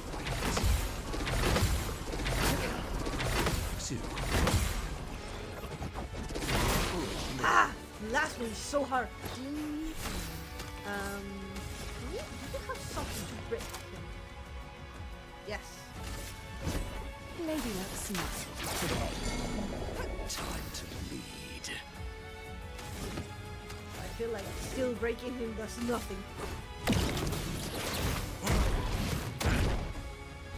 From the bitter dregs.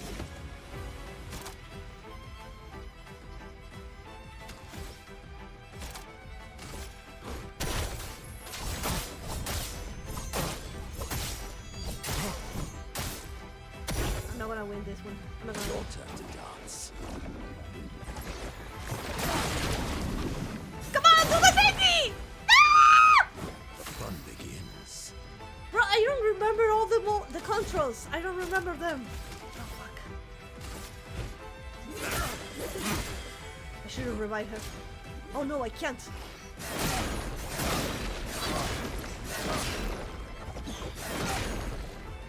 A bit of violence, yes.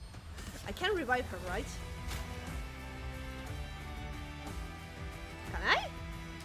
Oh no, oh fuck, I can't. I refreshed you.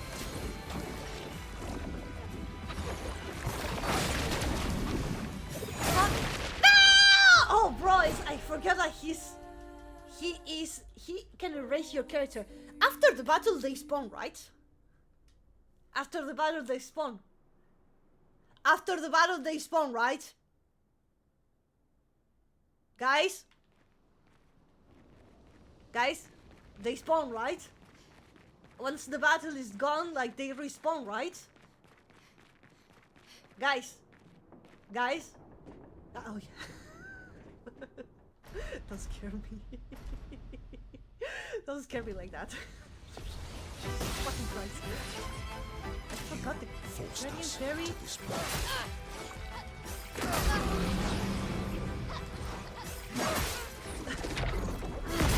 No, I can't dodge it, bro. Timing. Target marked. Didn't do that much damage as I wanted, but okay. I was freaking dying. Feel the burn. She won't help you this time.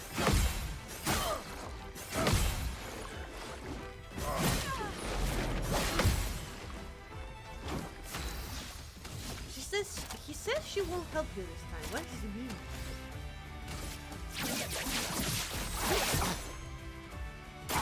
I'm not Let's angry, just disappointed.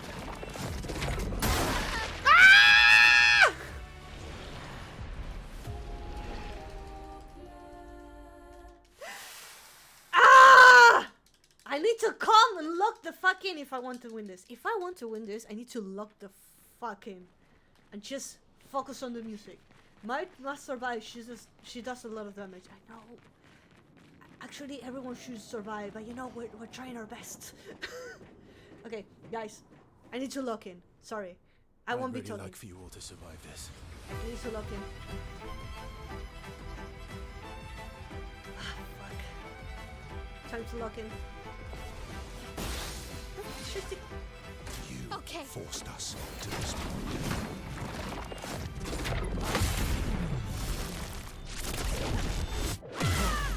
You're outmatched. On guard. Precise strike.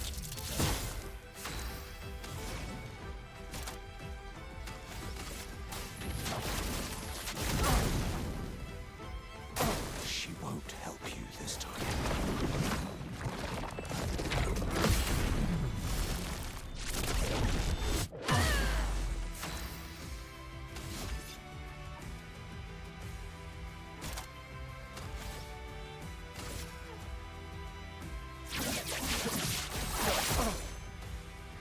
I'll do it. I'm not angry, just disappointed. No!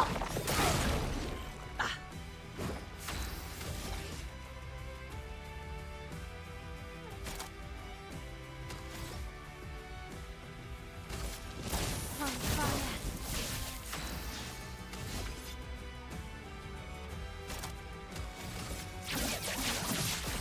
Target marked. Tearing this family apart. Blades sharp. Precise strike. Careful now. Should be fighting by my side.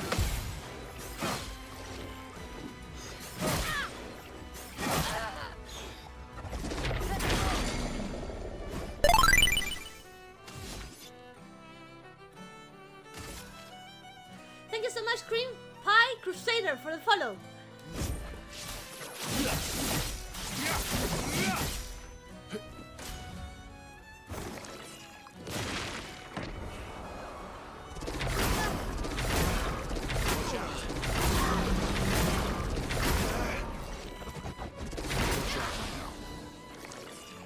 On guard.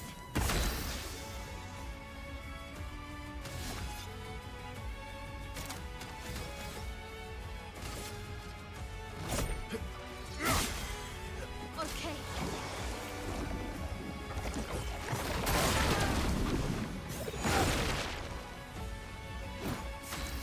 Wait.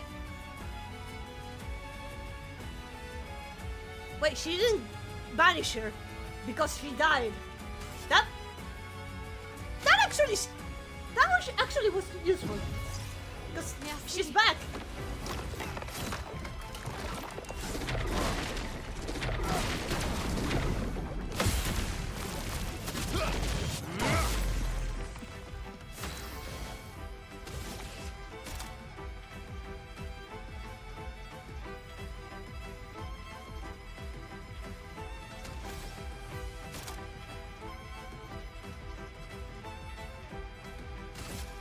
Finesse and precision.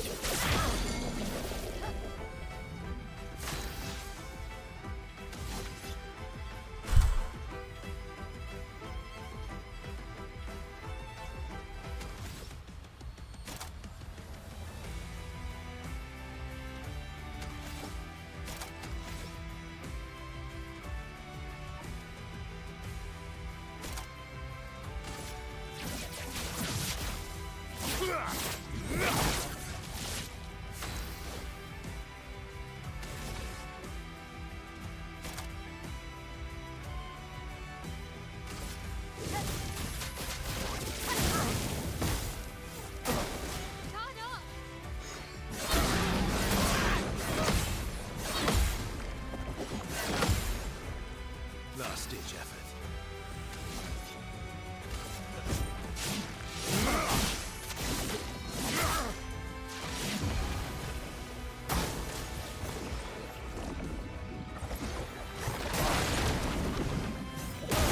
No!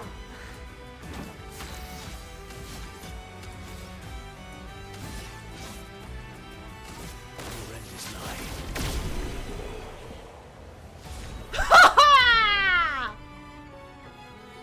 I just needed to lock in, guys. Some of them died, but that was a risk I was willing to take. I just needed to concentrate.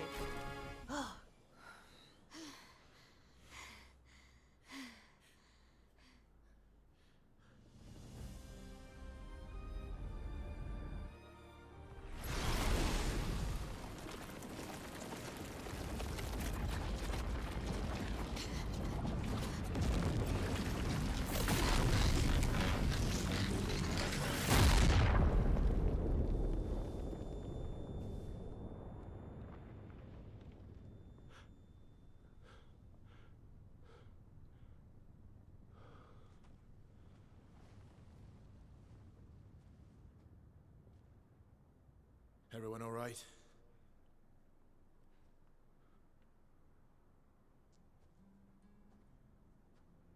Lurker?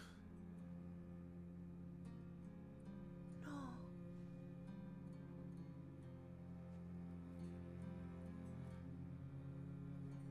No. Knuckles. Broken.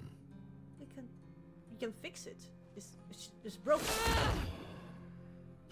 Why can't you accept who you are? Alicia.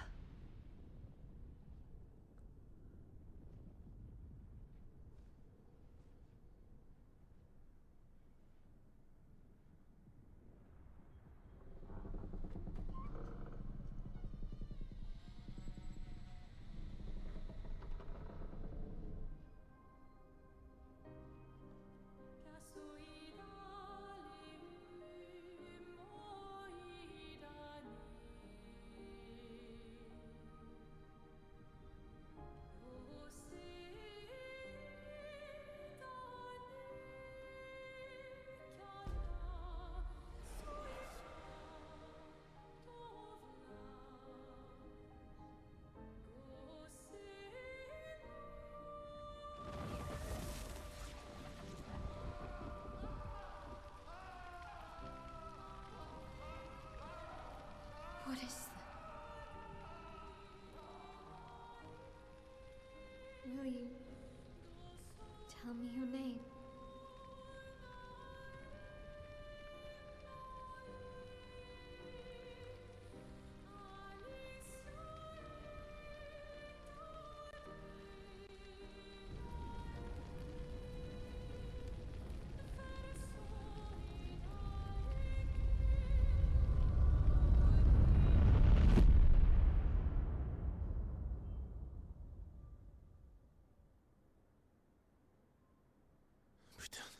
Where did it go? No. Alicia. Fuck!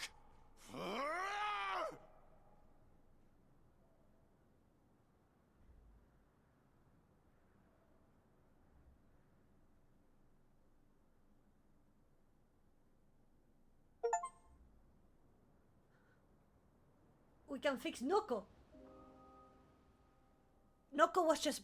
We can fix Noko. He said he was just broken. We can fix him. Oh, glory. Thank you, mon ami. What was that? I saw they were going to kiss. For a moment they were going to kiss, right? And then the house started to set on fire. So the girl... Trying to explain. Your father. I don't think of him as my father anymore. Still, why didn't you just tell us? Because it's private. And it's painful and it's none of your business. I cut ties with him decades ago. Lying by omission is still lying. I've told you everything you need to know. I'd rather make that determination for myself. I think we can all understand where each other's coming from, right? He hasn't steered us wrong yet. But we're a team now. And we won't get very far if we don't trust each other. Family's complicated.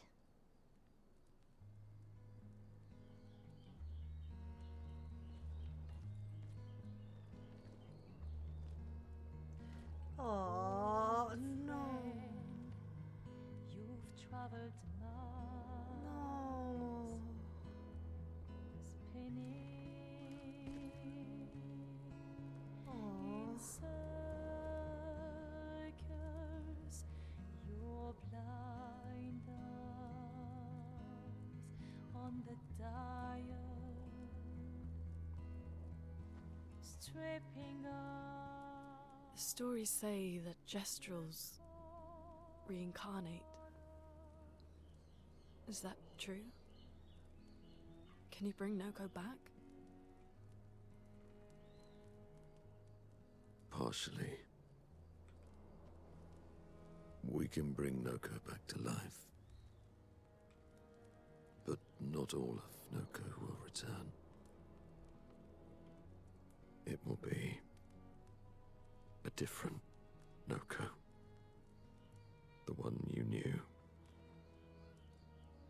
is gone.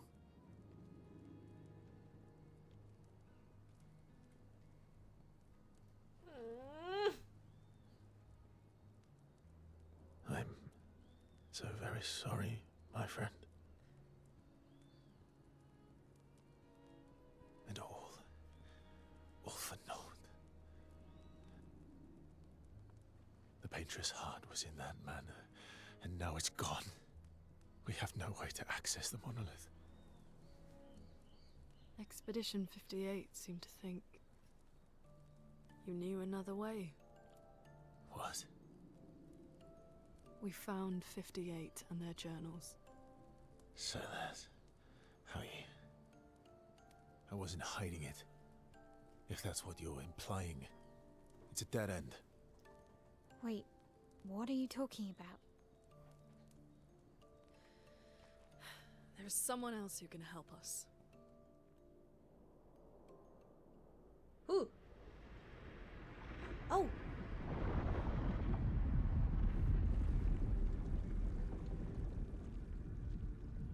Excuse me.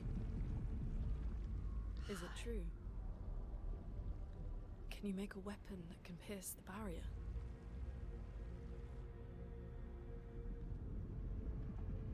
Do you need something from the Axons?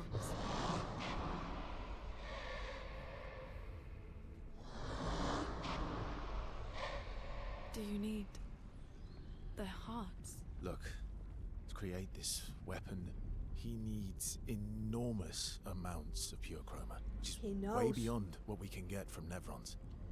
The only source are axons, yes. But like I said, that's a dead end. It's impossible. Why? What are axons?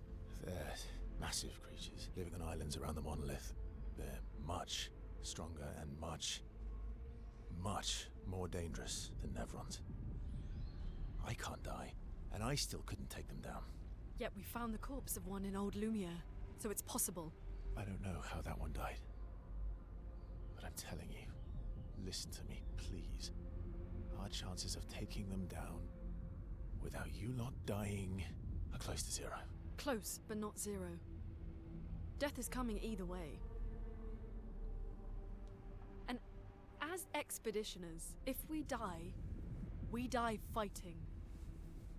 Wonderful pep talk. I know. Like, they don't have a choice. They don't have a choice. It's rather fight or just enjoy All the right, last year. If we're going to fight the Axons, then let's be smart about it. What do you mean? I've had a few rough encounters with the Axons. There are 3 located on islands around the monolith, and we need at least 2 hearts to get enough chroma. One lives on a mountain too high for us to reach, so that one's out. We should start with the one to the west of the monolith. It's already been weakened by previous expeditions, right? Yeah, good idea. Maximize our chances. Or we embrace the challenge and pick the one in the east. No, no. I like your spirit. Thank you. Did you listen to what I just said? No, she fucking didn't. Why would you go to the stronger one? Just go to the one who's already weak. Also, 07, we already lost someone. A sheriff, we got a new journal. Oh, where can I listen? I forgot where I can listen. Oh man, I had to... Monoko, my boy!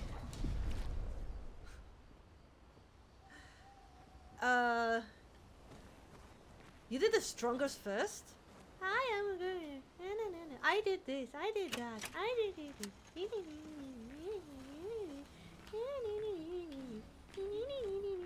Hi, I'm sorry, Mombu. Mobu.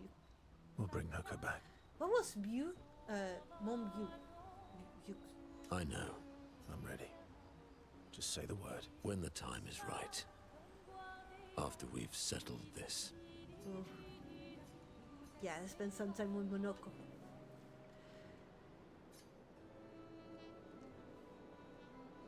Polishing your collection of Nev legs? Yes. Aren't they beautiful? Man, what lovely fits. Beautiful is a word one could use. Yes, I too find legs and enemies to be beautiful. Beautiful is a word that one could use. Mombius, you said? Yes. Your lack of enthusiasm is disappointing. Why do you need to polish them anyway? A warrior must be prepared for battle. And battle is just as much mental as physical. Yeah. Mental, eh? Imagine you're in Nevron, and you see me, charging toward you, brandishing the well-polished and gleaming leg of one of your brethren. Think of the intimidation. Always establish intimidation. True. I wouldn't want to battle anyone who's using your hairy foot as a club. More for the smell and the intimidation. And then I transform into one of them. Ha! Intimidation and confusion. I like Monoko. From that alone, the battle is already won. The rest is mere cleanup. But it doesn't seem to go once a stat tax. Oh, you're right. Yeah. Funny. Doesn't seem to work for you against stalacts, does it? Stalacts are too stupid to realize they should be intimidated and confused. Right. Definitely not because you're afraid of them. Ha! Me? I fear no Nevron. Least of all a stalact. Perfect. In that case, want to go intimidate some stalacts? We've got some time to kill. Yes. Well, that would definitely be quite exhilarating. But maybe later. I really need to finish polishing all these legs. I've still got 20 more to go. I've missed you. Oh. Alright then. Come on, move over and hand me an extra cloth. Let's get these legs shining so bright they blind our enemies and send them screaming. As they polish Neverland, Monoko exuberantly blows a war chant, and bullies Verso into singing along. They sing together. Aww. We get a relationship! Then combos to shush them, but end up joining and polishing effort. It takes a while, but they finally finish and head back to the others. Oh man, that was funny. He's polishing his shoes. If you talk to Golgra while using Monoko, she just find you without saying you want to find. Ready for the axons? Okay, I really want to question, why does the old man says you should be fighting by my side, because I do believe Maev is part of the family. Of course you are. You want to spend time with Maev? Yes.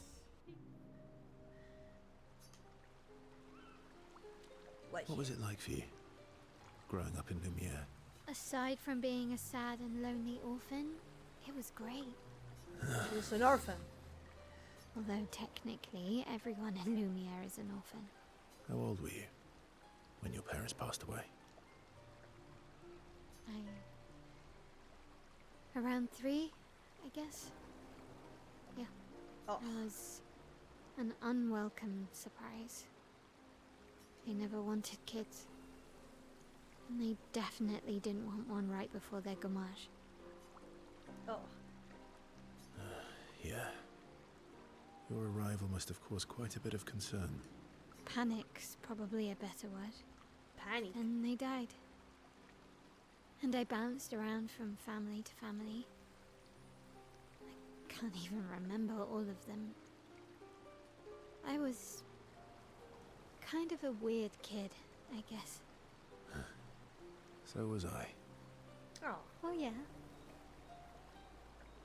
Yeah, I was obsessed with my piano and my paint set. I was a bit more severe than that. There's a I piano used to there. have lots of nightmares and talk to myself. Kept running away from home all the time. Nah, if that's weird, then we're all weird. Actually, I kind of think everyone's a weird kid in someone's eyes. Well, I was a weird kid in everyone's eyes. Even Gustav's. Kind full of. stuff. It's why he and his sister took me in. Nobody else wanted me. I guess Gustav and Emma used to be weird kids too. So they liked me. See? Everyone's weird. Everyone's weird.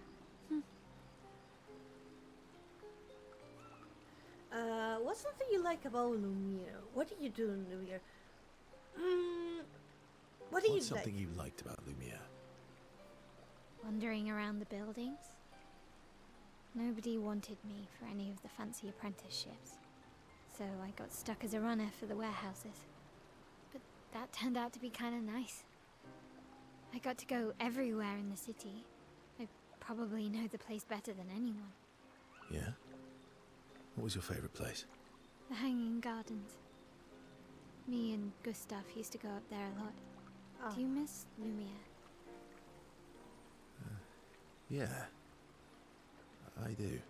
Not just the place, but everything about that time. The festivals, the gardens, dancing the night away on the harbour. Before... well, all this. That home is gone. Not just the place, but also the people. You have us now? For a year. Yeah. And you've got me. Aww. So, you want to dance the night away? Maybe us, Ciel. No! Maya starts to open up to Verso. She feels more comfortable with him. And does Verso with Maya. Aww. Level up! Maya level 3. Aww. Maya and Verso spend some time reminiscing about the past. They head back to the others. Oh boy! Listen to me, oh, this thing is getting closer. I'm mad. Whoa. I'm stinking mad. Stinky mad. About Noko. That was mean. Yeah. I thought he cared. Renoir's not being Renoir. He's not. I know, buddy. I'm mad too. You want to spend time with his key? Yes. We let around so much the character. Enjoying the stars. Stars are the apples of the sky. I love the way you see the world. Oh, that constellation looks like Francois. Francois! Oh, I made Francois. I guess they're very wrong, like a fra. It's not grumpy enough. Needs to look a little more cranky. Yeah, it's not grumpy enough. It needs to look a bit more cranky. He's not grumpy. He's just sad. Aww. He misses Claire. Who's Claire? Enfant used to be all wee, but now he's all.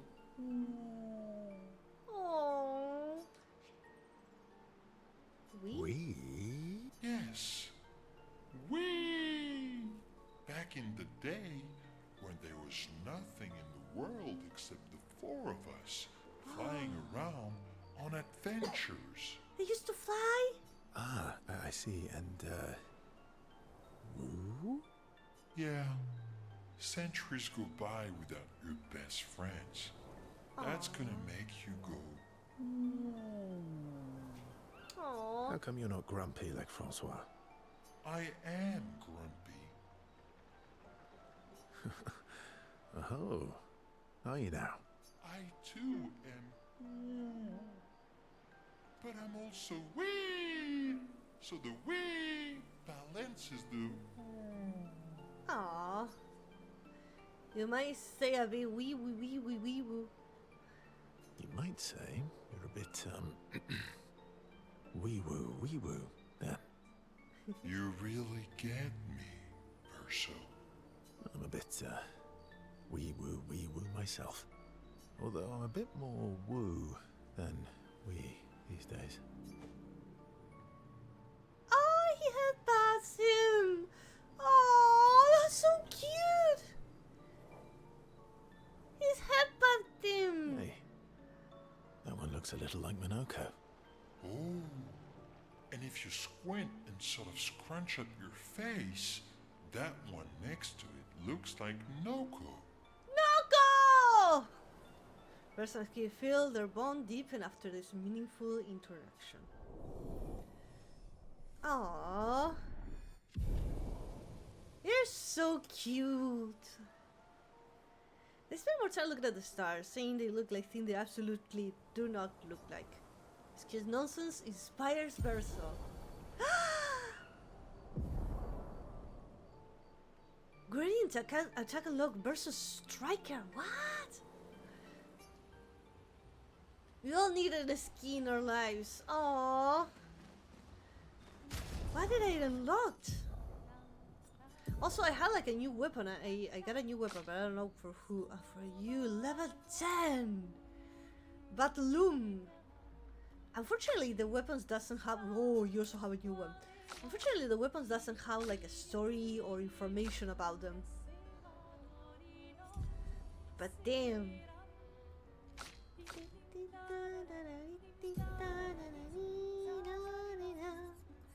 Auto rush, apply rush 3.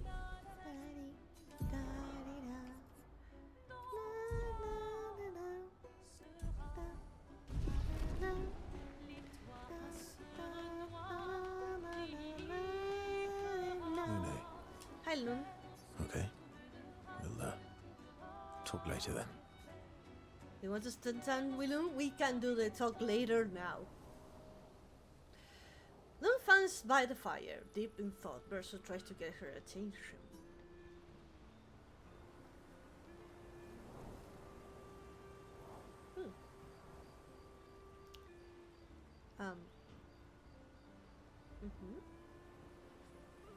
Do you like dogs? Do you like cats? Do you like cats? What? Do you like cats? I think you've spent too much time alone. You've forgotten how to start a human conversation. Well, you weren't doing much. I just have this feeling you're a cat person. Well, you're wrong. I did have a dog named Pat, though. Oh, Pat. Well, You named your dog Paw. That's like if my parents named me Foot. My sister named him when we were kids. Stella. She was a gifted artist. And fiery. She definitely made the most of the time she had. Any other siblings? Yeah, I had a brother too. Sol. Sol. He was the oldest and everyone's favorite. Well, sounds like my older sister. She was my father's favorite. I'm shocked it wasn't you. Sol was a great older brother. That's actually how I met Gustav. Sol was dating his sister. Ooh. So, you knew Gustav for quite a while then?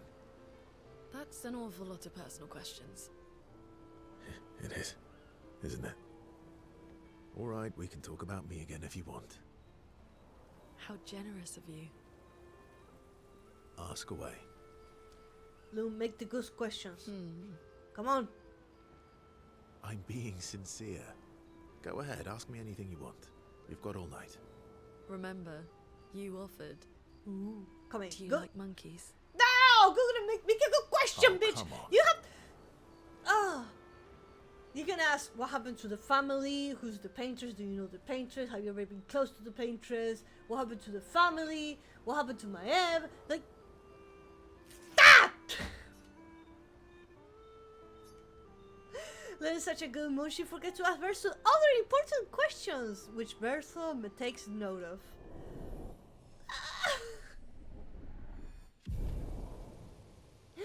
Welcome! Also, welcome to the stream. We're doing well. We're doing a night camp right now. Welcome, Silent Ghost. How you doing?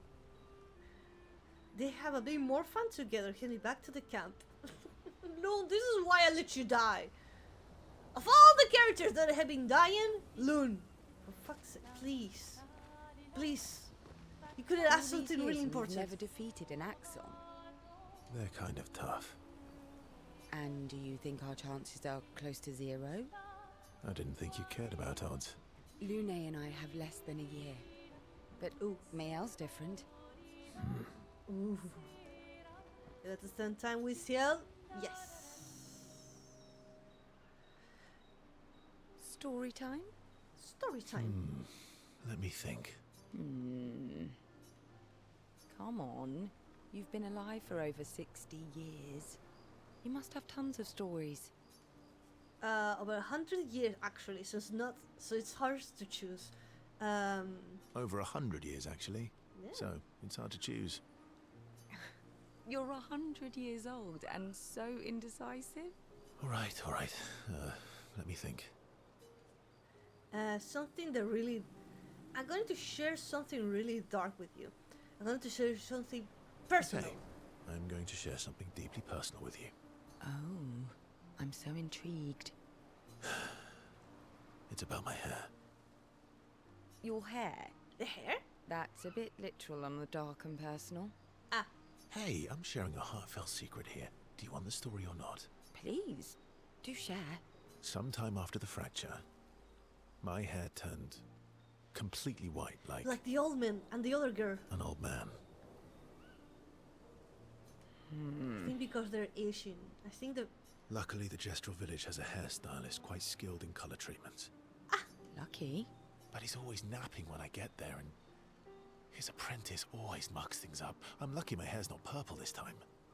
Purple could be fun. So, your turn.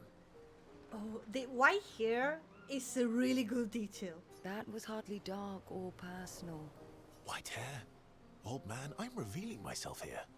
All you've revealed is that you're vain and that you're really bad at making appointments. Ciel, did you see? Vain? Hey, I'm not the one with all the bracelets and rings. Actually, my students made these bracelets for me to remember them by. Oh. Because chances are we'll never see each other again. Aw. Not necessarily. I'm an optimist, but I'm also a realist. My youngest student is 6. Her parents will gommage when she's 12, and she herself won't live past 21. Ooh. Her parents did the maths. They'll have 12 years as a family, and she'll experience 21 years of life. Damn. These are the choices we get to make. Damn. The earlier you have children, the more time you get to share with them, the more life they'll get to live. And every year you wait... You're shortening your child's life. Precisely. You don't have any children, though. I wouldn't get into No, it. I don't, but I have my students. One of my friends, Sophie, said it best. She said she loves her children so much, the best thing she could do for them is not to have them. Sure. See? Dark and personal. See, Versa, now share the secret of all this lore. Yeah, you've set the bar high. Come back with a better story next time. Or now, through Versa's story was rather lacking, still appreciates Versa slightly more than before. Still, I am the only one on the expedition who wants to make real questions about this man Verso. Maybe he won't answer to all of them, but at least try them or get at least more information where we're going. Ciel and Verso spend a bit too long teasing each other before going back to the others. And they're back to the others. Oh boy, we gotta do a lot of things. I had to find all the small things, and I had to get the weapons, and I had to like, oh boy. Oh, I need to like, oh, I need to, yeah, I need to, wait, no, wait,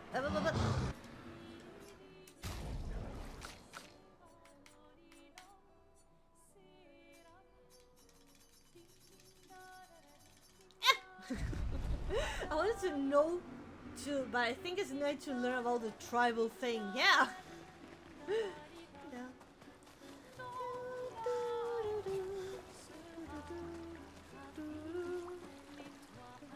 Oh, this is where they talk. And here's the men.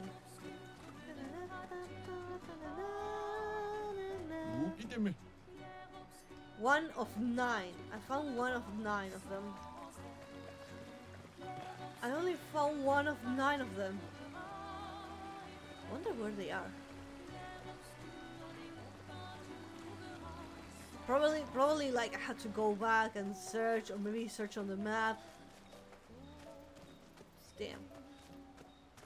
What time is it? Oh shit!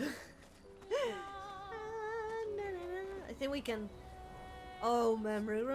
Write the journal. Oh, we gotta write on the journal, guys. Maeve finds a spot to write where she can. She spends some time writing Gustave's journal to honor his memory. She writes about old Lumiere and how the city was actually transported from the continent to the ocean. She hopes Gustave's apprentices will read his journal someday. Aww. I think after the 4th you can break those black and blue veins. Oh yes. Where's my current? Defeat the 2 axons on the respected islands to forge a weapon above the pierce the monolith barrier.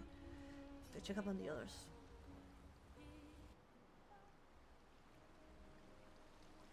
So the masked person with Renoir, that's your sister?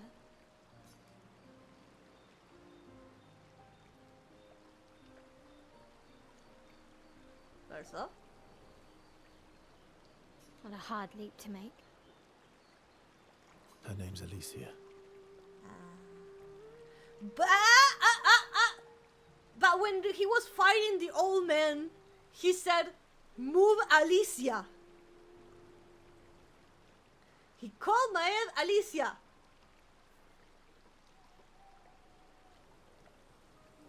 Call Maeve Alicia. What's wrong with her?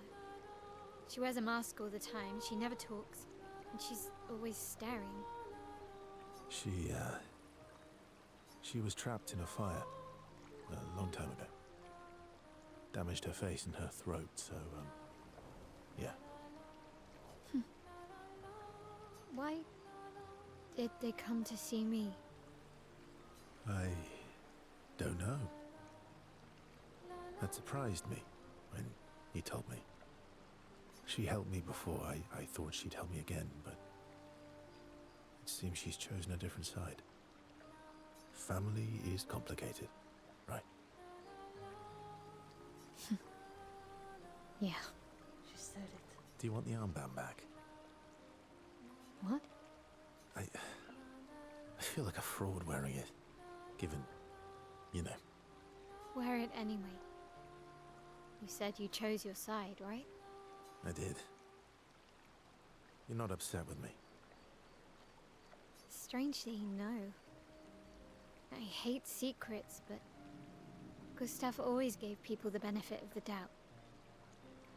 Your actions.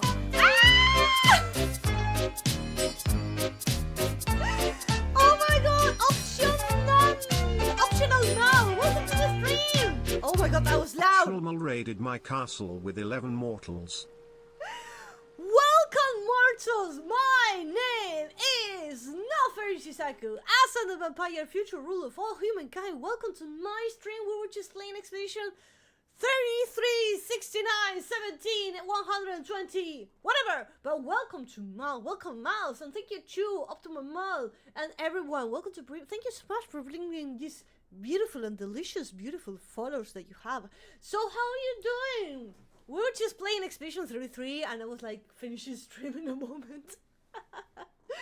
So how was your time with Mal? By the way, if you need to go and rest, go. Drink water, take a break, stretch your arms, go. If you need to go, go. But thank you so much for this beautiful, beautiful raid. We have been yapping for a while, a really long time, and then we were playing, and now we started playing Expedition 33. I also play. You would also play Expedition 33. That's amazing. Yeah, we're just like right here in this moment. I don't know where you are, so I'm not going to say anything, but I'm just going to leave it like this. So thank you so much, Mel, for bringing here. If you're playing Expedition 3 and you don't want to get any spoilers, you have been warned. Oh, you're just right after Act 1. Oh, well, I'm progressing Act 2 right now. I'm progressing Act 2, so if you don't want to receive any spoilers, it's okay. You can leave. You can mute and just leave it on my tab on the side. But thank you. You think I'm a little further ahead? Nice. Well, yeah, probably. We're probably like around the same time because I didn't have much time to play it. But that's okay. But again, guys, thank you so much for the beautiful raid. Hope you have an amazing time, Mal. You're the first quarter of Act 2, Nofi. Oh, okay. I did 0 progress since the end of Act 1. The problem is that I haven't played it so often, so therefore my memory, my smooth brain is kind of forgetting some moments. But I'll try to play it more. You are more advanced. Oh, okay, so you're way more advanced than me. You know more about me. Yeah, I was thinking of really thinking of maybe instead of like playing this game after yapping, do like a quote-unquote Expedition 33 subathon where I just play the game non-stop until I finish it, so I keep remember the things, so I can keep progressing, so I can keep progressing on the game. But I was thinking of like really play this game so I can make some progress. But thank you so much for the raid again, and hope you had an amazing day and happy weekend. Happy Sunday, everyone. So let's continue with the story. Strangely, no, I hate secrets, but Gustav always gave people the benefit of the doubt, and your actions are what matters. I trust you, and thank you so much, Optimal Mal. Thank you so much for the follow. Highly appreciate it.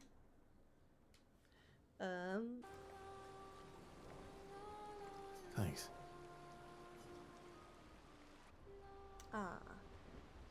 And we just finished checking on everyone and spending the time with everyone, and now we finally go to sleep.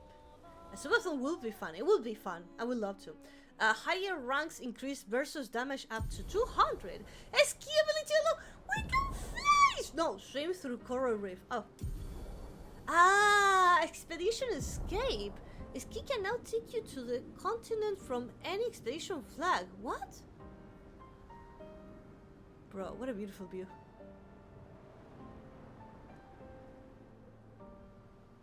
Damn, that was the Olimir. Bro, the Olimir disappeared. What? There was like... Damn. Oh, now we can... so now you can go through this thingies. Let us get... Nice, so now I can go to the giant freaking face and the giant eye. And the big bunch of people having an orgy over there. Got it. There's a lot of things to do. Bro, the tiny legs, look at the legs. So cute. So now I can just... got it. Okay. Look at Ski. Ski's so big. Look at Ski. It's huge. I love this man. You can go back. There are more things in the old Lumiere. Oh, I should go and check it. It's the big town on the hills. So I can now go back. Swim. Time for a swim.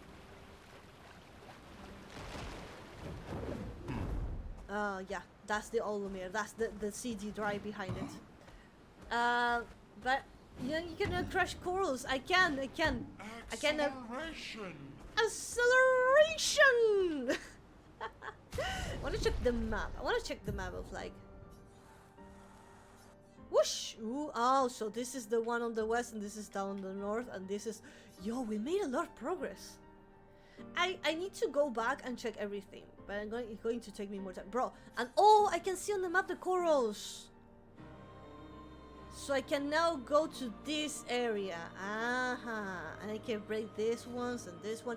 I think we already did one of those of the beach, but now we can like we can go here that I tried last time. Oh boy, there's like I did explore as much as I can on this area in here. I think I did as much as I can, but I didn't explore much on this island. I think this is Act 1, Act 2, and here's going to be Act 3. You can see the giant walking on the water, then fight it. You can definitely win against it right now. Okay. Well, I'm glad that my chat finally have some belief on me. Like, they believe on me. Because usually, you know what my chat usually does? They constantly be like, oh no, Skillation, no, you're gonna lose. No, you're not gonna win this one. You're gonna fucking lose. I'm like, bro. At least give me some hope, okay? At least give me a chance, an opportunity or something. Oh man, so guys, I had to go. Unfortunately, I had to go because it's already super late. But next time, what we can do, we can do a marathon of Expedition 3. We can do a marathon of playing this game until I advance and make some progress, you know. At least I make some progress. So guys, thank you for everything. Thank you for being on today's stream. We reached 30k on Instagram and we're almost close to the 3k on YouTube. So guys, thank you so much for everything. Thank you for all the support. Thank you for being on today's stream. Thank you so much for the raid as well again. And I hope to see you again, guys, on Wednesday. Gonna miss you so much, guys. Thank you for everything. Thank you for all the support. And I'll see you again, guys, on Wednesday. I love you guys. Thank you. Bye-bye. Bye-bye. Bye-bye. Bye-bye. Bye-bye. Bye-bye. Bye-bye. Bye-bye. Bye-bye.